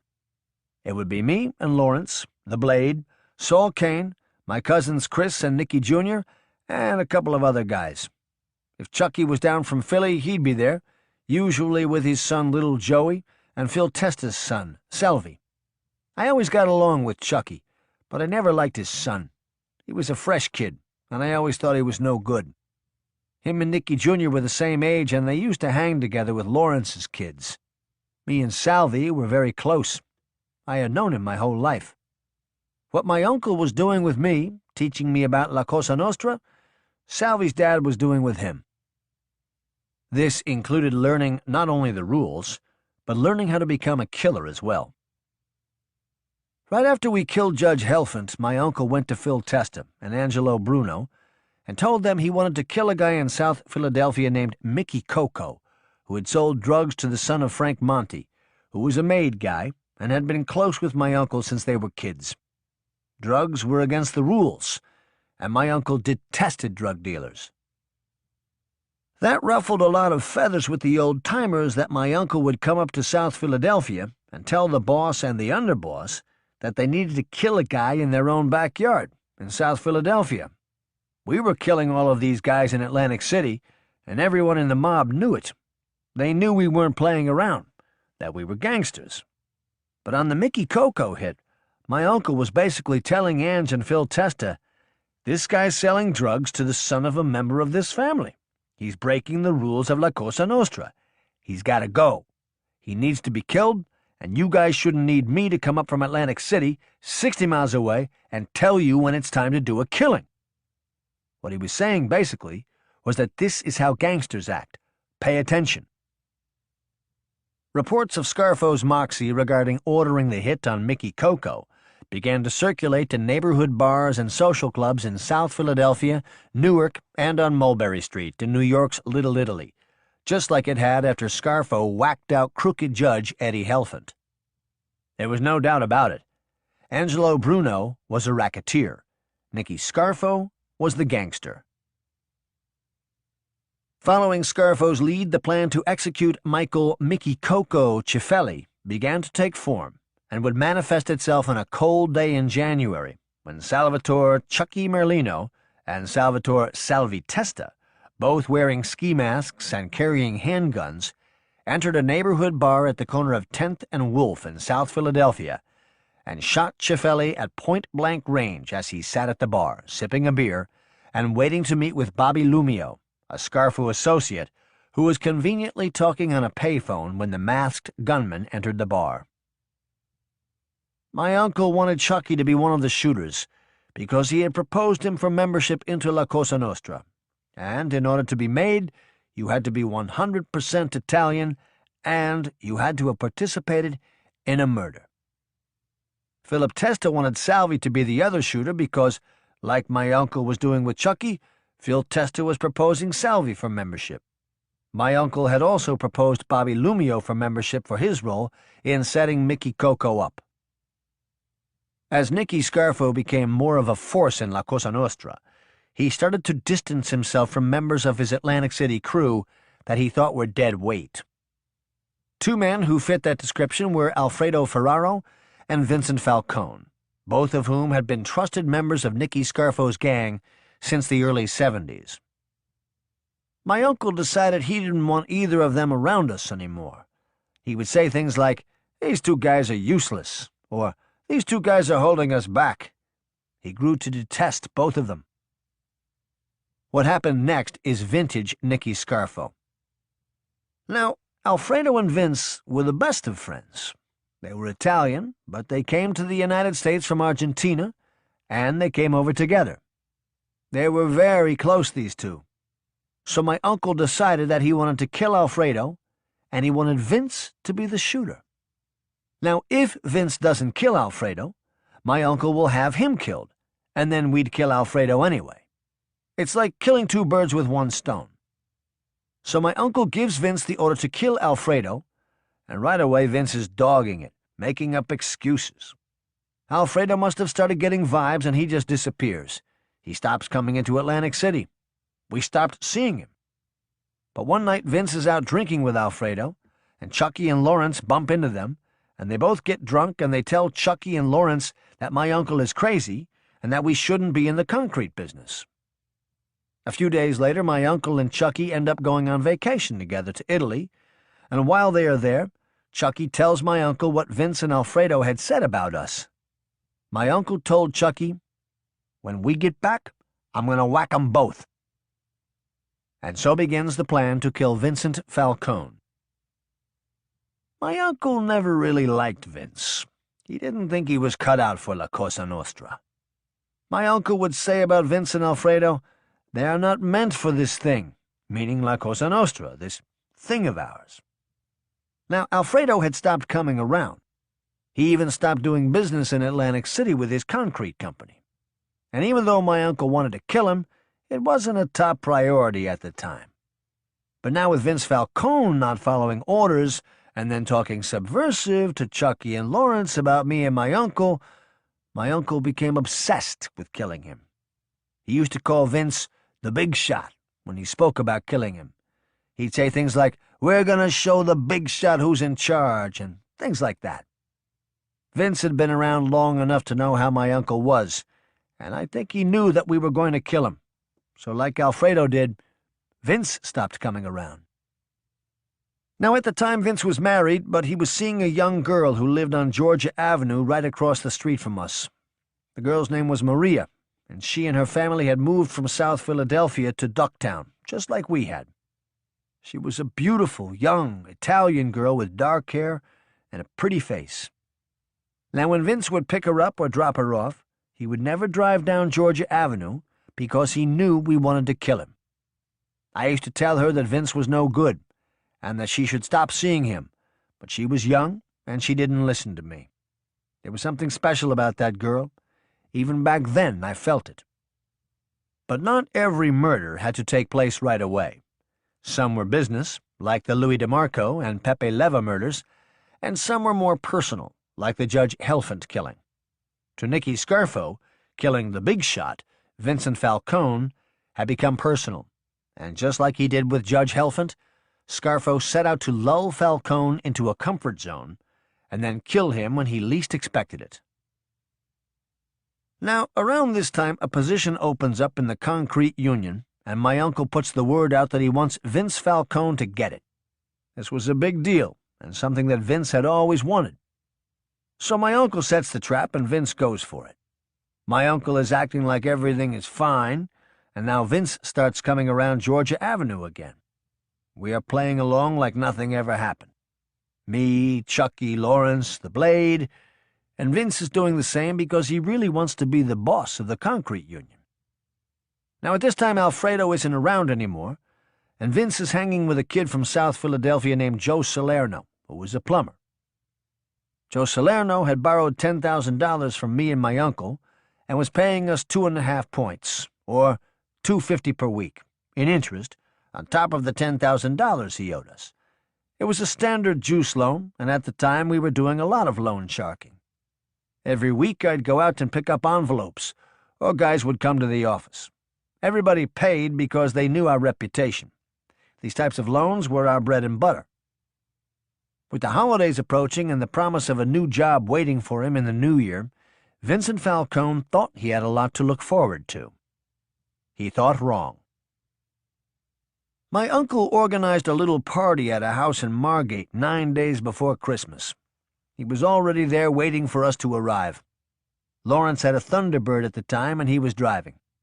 I was sitting in the passenger seat, and Vincent Falcone and Joe Salerno were in the back seat. It took us about 10 minutes to drive from the office on Georgia Avenue to the house in Margate, which was right on the beach. Now, my uncle was in the living room of the apartment on the second floor, and to get up there you had to climb a set of wooden steps that were adjacent to the outside of the house. The house was a 2-story duplex. It was cold and windy, and starting to get dark, and you could hear the wind coming off of the ocean. Looking back on it, it was kind of eerie. I was wearing a black leather jacket, and it was zipped all the way up, and I had a .32 revolver tucked into my waistband. Lawrence and Joe Salerno were ahead of us and talking as they went up the steps. Joe Salerno had no idea what was going to happen, but Lawrence did.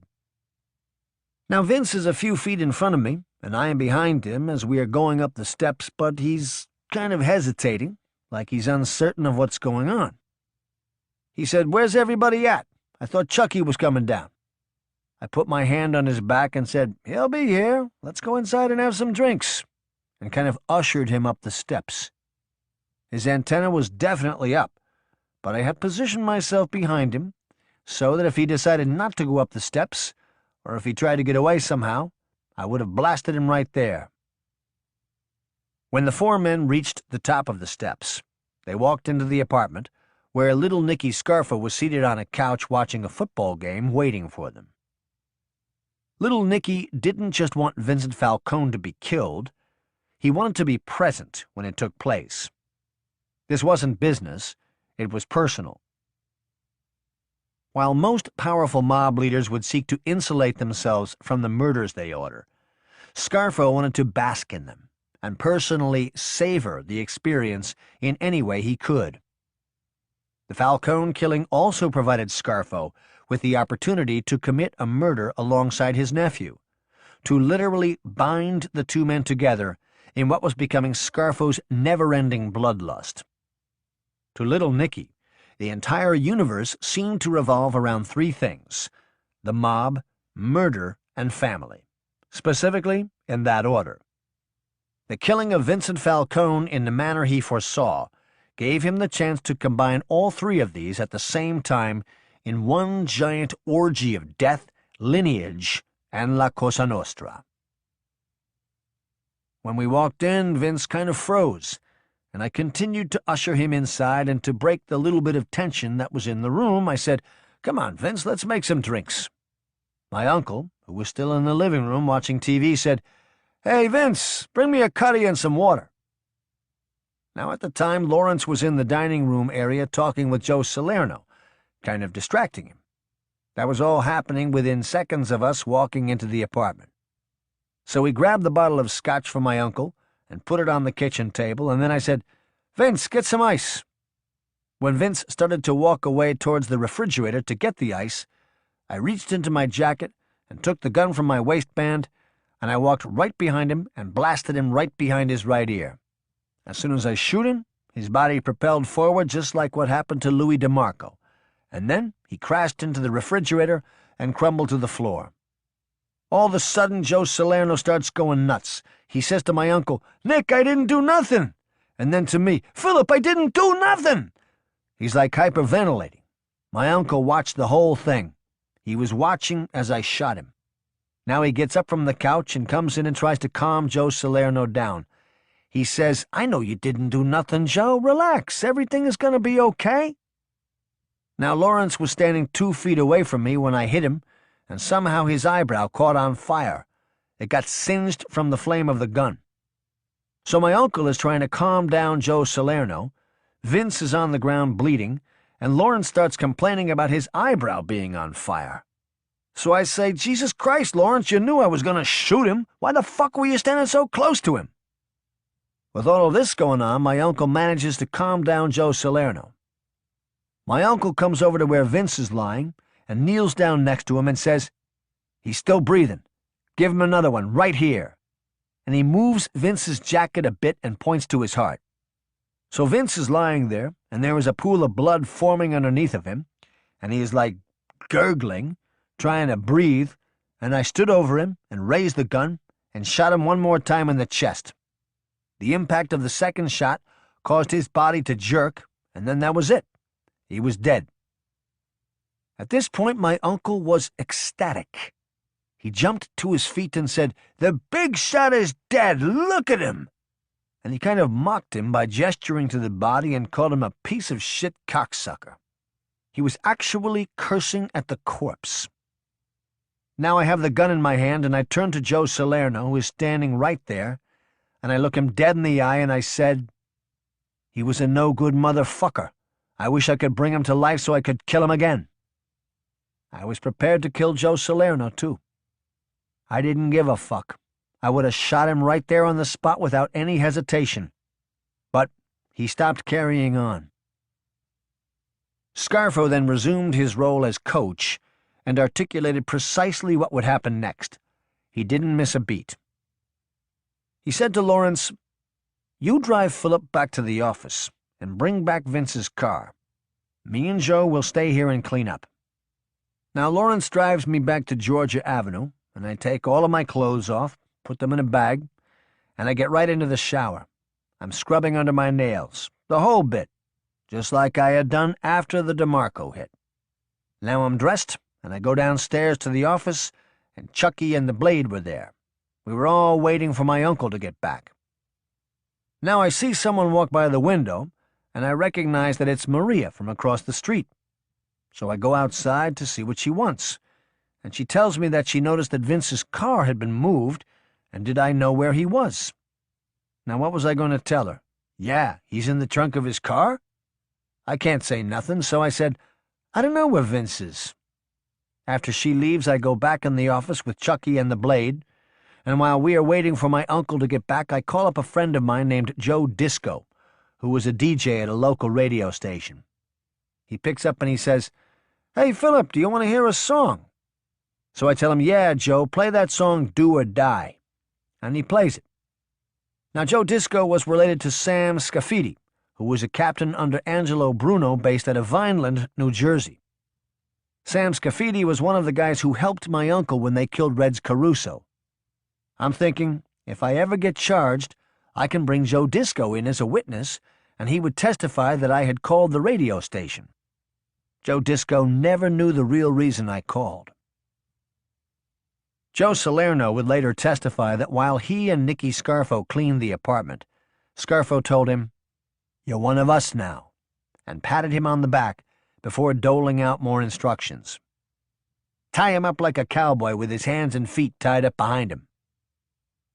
When Lawrence Merlino arrived back at the home about 30 minutes later, he discovered that Vince Falcone's body had been wrapped up in a blanket and tied up exactly as Scarfo had instructed. He also discovered something else. Lawrence told me when he got there that my uncle was fall-down drunk and he couldn't even stand up. According to Salerno, while he followed Scarfo's instructions on tying up the body and cleaning the kitchen, little Nicky sat at the kitchen table and drank the entire bottle of scotch that had been used as a ruse to trap Falcone, and was belittling the dead man and waxing philosophical about what the future held, not only for the Scarfo gang, but for the entire Philadelphia mob. When Lefty goes, I'm going to be right next to Phil Testa, and you're going to be one of us, said a slurring little Nicky to a shell-shocked Joe Salerno.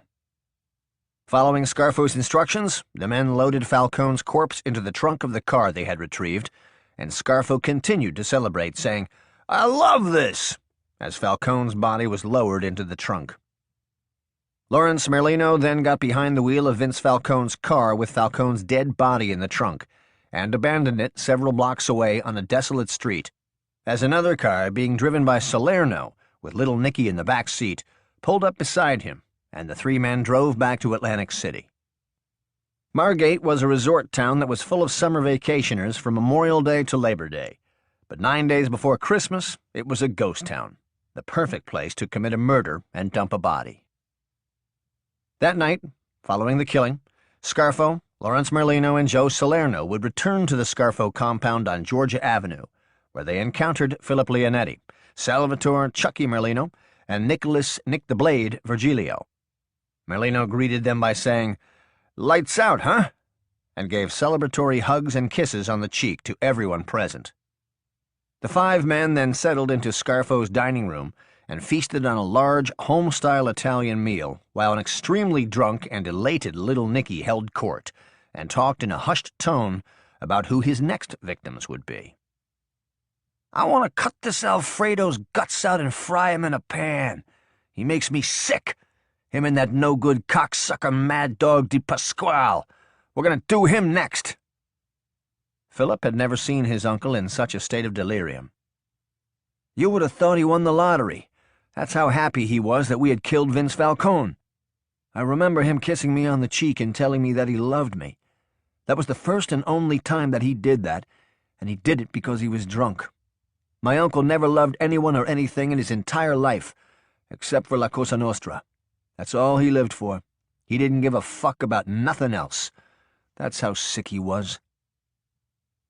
Nicky Scarfo even planned a holiday of sorts for the men involved in the killing, telling them that they would travel to Philadelphia the next day for a relaxing steam bath in the schwitzing room of a decades-old Russian-style bathhouse on Camac Street in South Philadelphia, to be followed by a celebratory dinner at one of Scarfo's favorite restaurants, the Saloon. Scarfo's jubilation would be short-lived. Within a matter of days, the body of Vincent Falcone was found, and detectives from the Atlantic County Major Crimes Squad were soon knocking on both Scarfo and Leonetti's doors. So I'm in the office, and these guys come around, 2 detectives. They had pictures of the body tied up in the trunk of the car. They say, "Look, Phil, can you help us out? We're not looking at you guys for this. We know that you and your uncle were friends with Vince. We want to show you what they did to him." I looked at the pictures and pretended I was sad. And I said, "Guys, I don't know nothing. I wish I did. Vince was my friend. I don't know who would do this to him." So after these guys leave, I drive down to Longport and grab my uncle. We had bought a house for him down there, but no one except for he and I knew about it. Our code name for the house was Toothpaste, because it was on Colgate Avenue. He always had a girlfriend on the side, and whoever he was seeing lived in that house. So I go down and I tell him what had just happened with the detectives. He was happy. He said, "Tell Lawrence and Joe Salerno to lay low for the next couple of weeks. Let's let this thing die down." He tells me to pick him up in a couple of hours, and that he wants to go to Scarnicchio's for dinner, Vince Sausto's place. When I get back to the office, Lawrence was already there, waiting for me, and we went outside and I told him what had happened and what my uncle said about laying low. Lawrence said, "Got it," and told me he was going to go to Philly for a couple of days. Now me and my uncle are eating dinner at Scarnicchio's, and we're both relaxed. We feel good that we're not being booked for killing Vince. All of a sudden, who comes in but Joe Salerno, and he looks like he hasn't slept in a week. He's all worked up. He starts saying, "Nick, they're going to know that that was my gun that killed him because it was a .32. My uncle says, "Calm down, Joe. There's a lot of .32s out there. No one's going to know nothing. Just keep your mouth shut, and everything's going to be fine." Now, a couple weeks before the killing, my uncle asked Joe Salerno, "Hey, Joe, do you have any guns?" Joe told him he had a .32, and my uncle said, "Bring it around. Let me take a look at it." So a few days later, Joe Salerno brings the gun around, and my uncle tells him, "Let me hold on to this for a while." What's Joe Salerno going to do? Say no to my uncle? So we kept the gun, and we ended up using it when we killed Vince Falcone. Now the next day, the same detectives go see Joe Salerno at his house in Brigantine because they knew he hung around Vince. It's the same drill they did with me in the office. "We know he was your friend. We want to know who did it." And Joe Salerno cracks right on the spot. He says Philip Leonetti killed him, and I was right there. Now, these detectives can't believe what they're hearing, because they really didn't think that we were involved, but the more Joe Salerno talks, they realize he's telling the truth, and they are ecstatic because they hated me and my uncle with a passion. I mean, these guys wanted us dead. One time after we had Pepe Levitt killed, a couple detectives scooped me up and threw me in a van and drove me out towards NAFAC, which is like a military airport 20 miles away from Atlantic City. They thought that I had threatened one of them, which I didn't, but as we were driving on this deserted road out by the airport, they slide open the door of the van and are hanging me outside like they're going to push me out. The van was going like 60 miles per hour at the time. They are telling me, "If anything happens to one of us, we will kill all of you. Do you understand?" They've got a gun to my head while I'm dangling out of the van. I stopped paying attention to them and started thinking about jumping and how I would land if I did. I remember thinking to myself, these are the good guys? But after a few minutes, they pulled me back in the van and took me back to Atlantic City.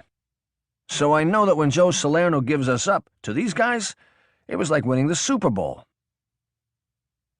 Within a few hours, Joe Salerno was in protective custody, giving law enforcement officials a play-by-play account of exactly what had happened to Vince Falcone. It was clear that Joe Salerno had chosen not to accept Nicky Scarfo's invitation to join the mob. The next thing you know, me, my uncle, and Lawrence are sitting in the Atlantic County Jail, and guess who's not there with us?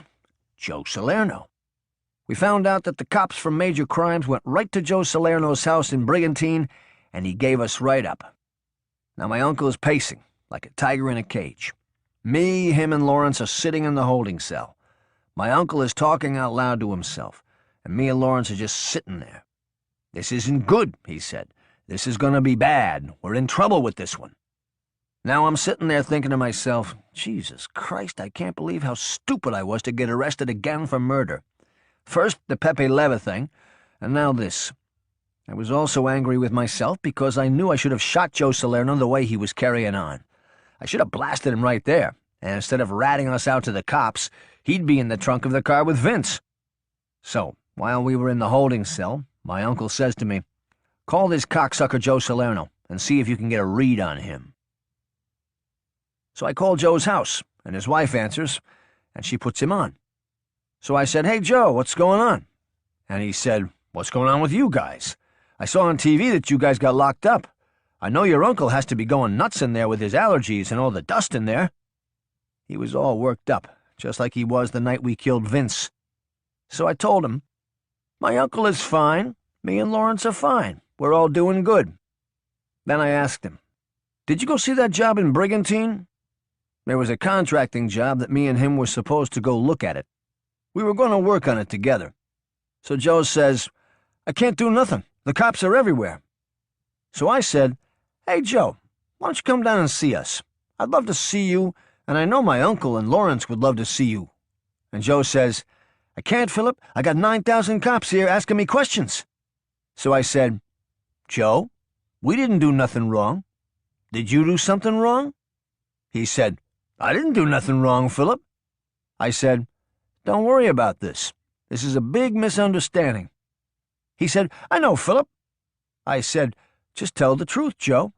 We didn't do anything to Vince. He was our friend." And Joe says, "Okay, Philip." So I hang up, and I tell my uncle what he said, and he just shakes his head. He sits down on the bench and he tells me and Lawrence, "Look, we got our hands full on this one with this Joe Salerno, but we're going to make bail, and we're going to fight the case. We're going to do whatever we got to do to beat this thing." Scarfo, Leonetti, and Merlino would spend the Christmas holiday in the Atlantic County Jail, as detectives from the Atlantic County Major Crime Squad packed up Joe Salerno and his family and moved them out of town and into the Witness Protection Program. Our bails were $150,000, and we had the lawyers working on getting that together. By New Year's Eve, all three defendants were out of jail and back on Georgia Avenue, awaiting a trial that was several months away. As the clock struck midnight and the ball dropped in Times Square, the 1970s were over. It was 1980. As Nicky Scarfo, Philip Leonetti, and Lawrence Merlino settled into life outside of the Atlantic County Jail, they were not entirely free. Our bail restricted us from traveling outside of Atlantic County. That meant we weren't able to meet with guys like Caponegro or Bobby Manna to know what was going on in North Jersey or New York. Now, remember, a few months before we killed Vince Falcone, we had that dinner with Bobby Manna in North Jersey, and that got my uncle's antenna up that something was going on, that maybe there was going to be a move against Ange. Also, we were still going back and forth with Ange over the union dispute. With our bail, we couldn't go to Philadelphia either. Chucky and Salvi were coming down from Philly a few times a week to see us and let us know what was going on, but they didn't know anything about Caponegro or Bobby Manna. All they knew was the stuff in South Philly. So at the time, we were basically stuck in Atlantic City and out of the loop of what was really going on. My uncle said, "We're going to let things play out and see what happens with Lefty," meaning Ange. "And we're going to lay low for a while and get ready for this trial. If we don't win this trial, nothing else matters because we're dead." At the time, I was busy with Scarf Inc., and Lawrence was busy with Nat Nat, his rod company. My uncle was meeting a lot with Harold, going over the discovery in the Falcone case with the lawyers. Meanwhile, up in North Jersey, Antonio, Tony Bananas Caponegro, the consigliere of the Bruno crime family, was doing everything but lying low. He was planning to assassinate his boss, longtime Philadelphia mob don Angelo Bruno, and take over the family. The Chicago-born Caponegro earned his nickname Tony Bananas from his early days in the underworld, when he ran a profitable sports book and juice loan operation out of a produce market in the Down Neck section of Newark. As 1979 turned to 1980, he was the head of a growing intra-family movement that opposed the old-school Bruno's strict opposition to allowing mobsters to engage in the extremely lucrative distribution of narcotics, and his continued resistance to exploit the family's Atlantic City operation beyond the traditional street rackets, which at the time consisted primarily of gambling, loan sharking, and extortion under the careful watch of Nicodemo, Little Nicky Scarfo, who ran Atlantic City, much like Caponegro ran North Jersey. In the months prior to his death, Angelo Bruno had all but lost control of the crime family he had led for the previous 2 decades. Bruno and his longtime underboss, Philip Chicken Man Testa, were feuding over money and power and not speaking with one another. Bruno was involved in a dispute over control of the Atlantic City casino unions with Nicky Scarfo, whom he had unsuccessfully tried to turn against Testa a few months prior. And, unbeknownst to the boss, the biggest threat came from Antonio Tony Bananas Caponegro, his trusted consigliere, who seemed to revel in the backstabbing politics and ruthless violence of mob life that Bruno had shunned for 2 decades. The ambitious and treacherous Caponegro had started flirting with the idea of killing Bruno sometime around the summer of 1979, after a series of clandestine mob sit-downs with Frank Funzi Thierry, the powerful Genovese gangster who Caponegro thought had given him the green light to kill Bruno by telling him, "Our friends on the commission said do what you gotta do." For more than 2 decades, beginning in 1959, Bruno ran the Philly mob like a business, not like a gangster. He was considered a racketeer and was dubbed the Docile Don by the local media. While the manner in which he ruled the underworld may have been docile, the manner in which he was about to die was not. The bespectacled, soft-spoken Bruno was known as Ange to those who knew him well, and Mr. Bruno to those who didn't. At around 10:30 p.m. on March 21, 1980, Bruno was sitting in the front passenger seat of a Chevy Caprice being driven by a young Sicilian-born mob associate named John Stanfa. Bruno's normal driver, his trusted aide Raymond Long John Morterano, had conspicuously made himself unavailable a short time earlier when it was time to drive the Don home from a dinner meeting with subordinates at a popular South Philadelphia restaurant named Coos Little Italy, which was owned by one of Bruno's capos, a Siggy named Frank Sindone, and had previously been the site of Piccolo's 500 Club, which had been owned by Nicky Scarfo's uncles, the Piccolo brothers. Over the last few months, Sindone, who was known as the Barracuda, had become close with Antonio Tony Bananas Caponegro. Sindone, who ran a very large gambling and loan sharking operation in South Philadelphia, seemed to share Caponegro's belief that Bruno was no longer the best fit to run the family. Bruno was not aware of any of this, as he accepted a kiss on the cheek from Sindone as he was leaving Coos Little Italy that night.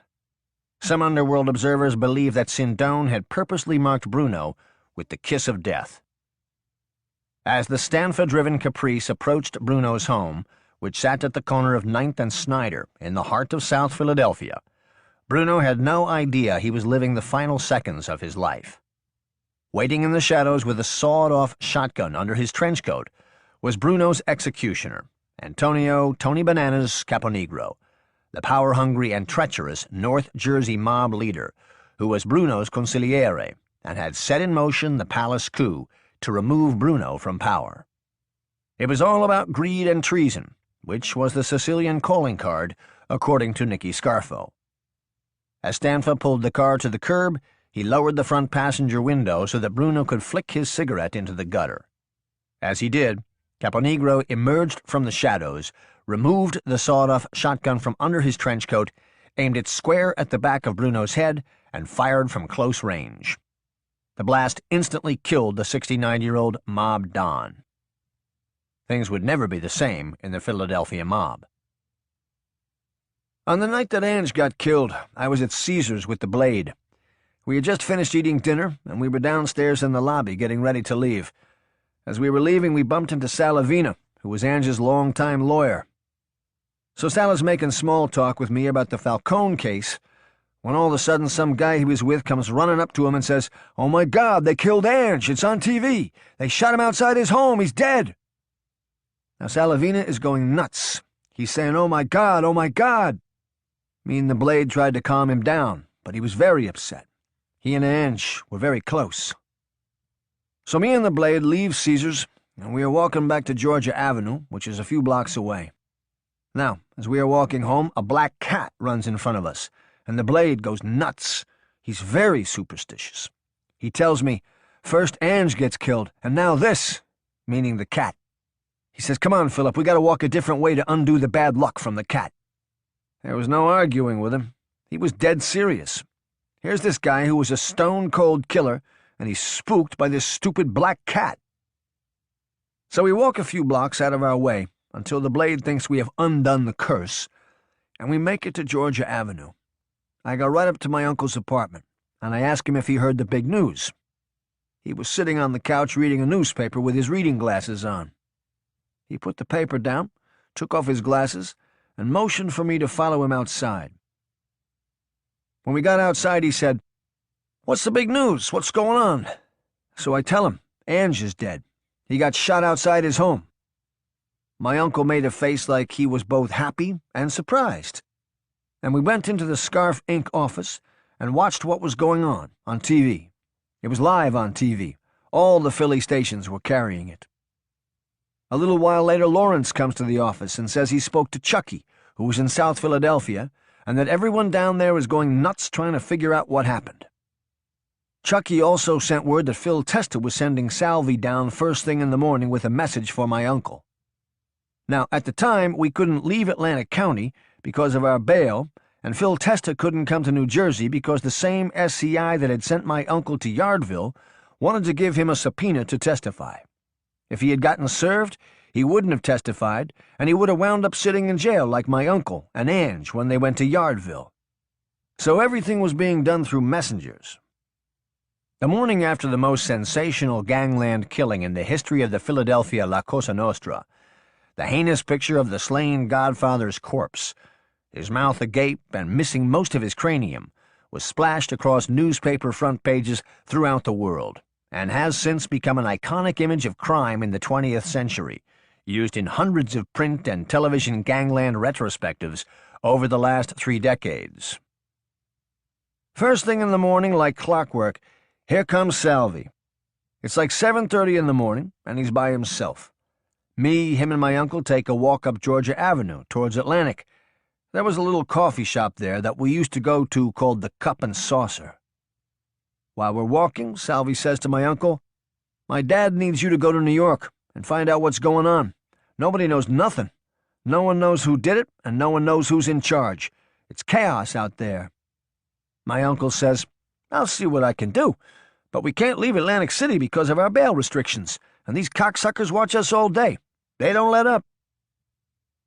As we're eating our breakfast, my uncle pulls me aside and tells me to call Harold Garber and to have him meet us on Georgia Avenue. So I excuse myself and I call Harold and give him the message, and he says he'll be there in 20 minutes. As we're walking back, my uncle says to Salvi, "Tell your father he's in charge. He's the underboss. That's the way it works in this thing, in La Cosa Nostra, and don't let nobody tell him any different." My uncle says, "You make sure you guys are careful. Watch out for this," and he shapes his finger like a gun, "because this plot may not be over."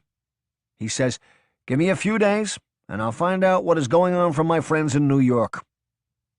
Salvi says goodbye, and he drives off, as Harold is pulling up. My uncle says to Harold, "I need to go to North Jersey tomorrow. I need you to make it happen."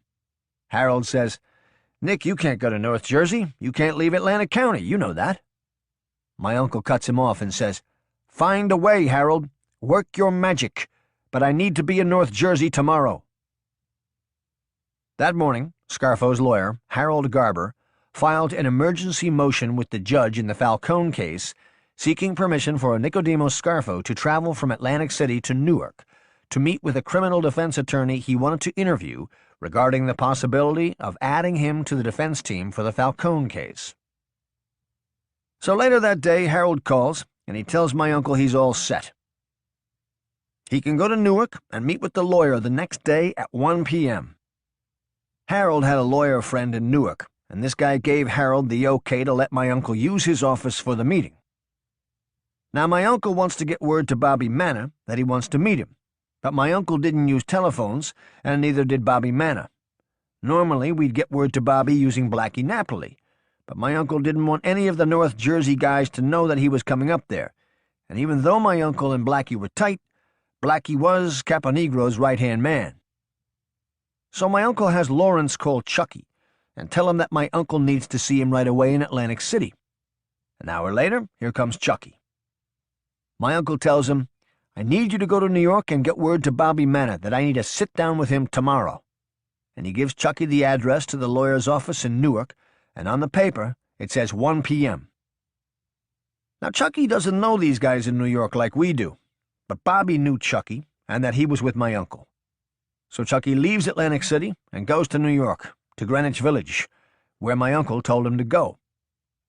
I think it was a bakery. Chucky leaves the message with the guy at the bakery and turns around and drives back to Atlantic City. He never sees Bobby, but this is how it was done. So me, my uncle, Chucky, and Lawrence go for an early dinner at Angeloni's. This is the day after Ange is killed. All this happens within a few hours. The meeting with Salvi, Chucky going to New York, and we start hearing bits and pieces about what happened. We knew that John Scarfo was the driver, and my uncle tells us at dinner, "I think the guy in North Jersey, meaning Caponegro, and the Barracuda, meaning Sindone, have something to do with this. And if I'm right, they have a few more names on their list, meaning Phil Testa, Chicky Narducci, and maybe even my uncle." My uncle says, "Tomorrow when I meet with Bobby, I'll find out exactly what's going on." Chucky says, "Nick, you want me to ride up with you? I mean, Christ, you could be walking into an ambush." My uncle said, "Nothing's going to happen to me. Bobby is with us. I'll be fine." The next day, my uncle is up early, and he is showered and shaved, and he is wearing a suit and heads up to Newark by himself. We had a black Cadillac at the time, and that's the car that he drove. The night before, I parked it a few blocks away so that he could sneak away on foot and get in the car without being picked up by any surveillance. Now I'm in the Scarf Inc. office all day, and it seems like everyone and their brother are stopping in. Lawrence was there, the Blade was there, Chucky and his son came down, Harold came by, saw Kane was hanging around. Everyone was anxious, worried about my uncle going up there alone, and also anxious at what Bobby Manna was going to tell him. So around 4 p.m. the office phone rings. My cousin Chris answers it and hands it to me and says, "It's my dad." I get on, and he's talking to me in code. He says, "I'm going to lie down and get some rest. Call and wake me in about 2 hours," which meant he would be back in Atlantic City in 2 hours. Then he said, "I'm starting to feel a lot better ever since I saw the doctor," which meant everything went well with Bobby Manna. Then he said, "If I'm feeling better, I want to have dinner with my friend tonight. Set it up." I knew by that he meant he wanted to have dinner with Phil Testa. Everything was always in code with my uncle. He constantly talked in circles. Sometimes Chucky or the Blade would say, "You're losing me, Nick," which always made me laugh, but I was able to follow everything he was saying. I know what he was going to say before he said it. That's how well I knew him. So I hang up, and I clear the office out. I tell Chucky that we need to get word to Salvi in Philadelphia, and tell him that my uncle wants to see him and his father for dinner in Atlantic City. Chucky says no problem. So around 6:37 my uncle pulls up, and maybe 20 minutes later here comes Salvi. He had already dropped his father off at the restaurant to avoid us all being seen. We went to Scanicchio's, and Vince sat us in the back and made sure that no one was seated around us. Where we were was very private, secluded. It was me, my uncle, Chucky, Lawrence, Salvi, and Phil Testa. My uncle starts off by saying, "It was North Jersey, Tony Bananas and his crew. Tony's making a play to take over the family, and the Barracuda is with him." Phil Testa just shook his head, said something in Italian, and slammed his fist into the table and then said, "Okay, Nick, so what happens next?" My uncle said, "Let New York get to the bottom of this plot and figure out what they're going to do about it. But in the meantime, you step up. You were the underboss, and you become the acting boss, and we sit back and wait for New York." Phil Testa proposed a toast to Ange's memory, and we all toasted. And then my uncle proposed a toast to the future, and we all toasted to that as well. While we were eating, Phil Testa said, "If I get straightened out with this thing, meaning if New York made him the boss, you guys are all gonna get made, meaning me, Chucky, Salvi, and Lawrence. And then we toasted to that. While Scarfo, Leonetti, the Testas, and the Merlino brothers were busy toasting the past, present, and future at Scanicchio's, Antonio Caponegro and his crew were toasting to a very different future at Caponegro's club in Newark, the 311 Club. That toast saw Tony Bananas as the new Don, and the Barracuda, Frank Sindone, as his underboss. See, Caponegro thought that he had the okay to kill Ange. When he went to Funzi Thierry, Thierry told him that he had gotten the okay from the commission, but Thierry never presented it to the commission. They would have never sanctioned it. For one, Ange was close with Paul Castellano, who had the top seat on the commission, and two, our family was aligned with the Gambinos. If Funzi Thierry, who is with the Genovese, comes to the commission and says, Tony Bananas wants to kill Angelo Bruno, Castellano would have known it was designed to empower the Genovese. Castellano wasn't stupid. But apparently Antonio Tony Bananas Caponegro was. So when Caponegro is talking to Funzi Thierry about killing Ange, he thinks he's talking to the boss, because everyone thought that Thierry was the boss, but he wasn't. The Chin was. So Thierry strokes Caponegro along, and all the while Thierry, the Chin, and Bobby Manna are manipulating the whole thing. They want Ange dead so that my uncle gets the union, which benefits them. They also want Ange dead so that Philadelphia's commission vote now goes with the Genovese and not the Gambinos, which benefits them. And on top of it, they want Caponegro dead so they can take his gambling and loan sharking operation, which is worth several million, which also benefits them. A few years before all this, there was a beef between Caponegro and Funzi Thierry over a North Jersey bookmaking operation that Caponegro controlled. But Thierry was trying to move in on. They took the dispute to the commission, and Ange backed Caponegro, and since the Gambinos had the votes, and we were with the Gambinos, the commission voted in favor of Caponegro instead of Thierry. While the ambitious Caponegro double-crossed Bruno, the ruthless, old-school Brooklyn-bred gangster Thierry triple-crossed Caponegro. Within a few days of Bruno's killing, Caponegro was called to a meeting inside a dingy social club in New York City's Greenwich Village that served as the primary headquarters of the Genovese crime family. Caponegro thought he was being called to the sit-down to be named the new boss of the Philadelphia mob, and once again, Tony Bananas thought wrong. Joining the 67-year-old Caponegro on this fateful trip was his 64-year-old brother-in-law, Alfred Freddie Salerno, who was made to wait at the bar of a nearby Italian restaurant, as Caponegro was ushered into a private meeting with the hierarchy of the Genovese crime family, which included the cigar-chomping Anthony Fat Tony Salerno, the treacherous Frank Funzi Thierry, the underworld power broker Bobby Manna, and the supreme leader of the Genovese crime family himself, Vincent the Chin Gigante. Bobby Manna told me and my uncle what happened next. So Caponegro is called in, and he sits down in a chair and faces Fat Tony, Thierry, Bobby Manna, and the Chin, who are seated across from him behind a table. So the Chin says, "We're here to find out who gave you permission to whack out your boss, Angelo Bruno. Can you tell us?" So Caponegro looks at Thierry, and Thierry looks back at him stone-faced. So Caponegro says, "Funzi told me I had the okay, that the commission approved the hit." So the Chin says, "Frank, what's he talking about?" And Thierry looks at Caponegro and says, "I told you to straighten it out, not to kill him." Sensing he had been double-crossed, Caponegro began pleading for his life with the men, but was already being beaten by Genovese enforcers, who had suddenly appeared in the room.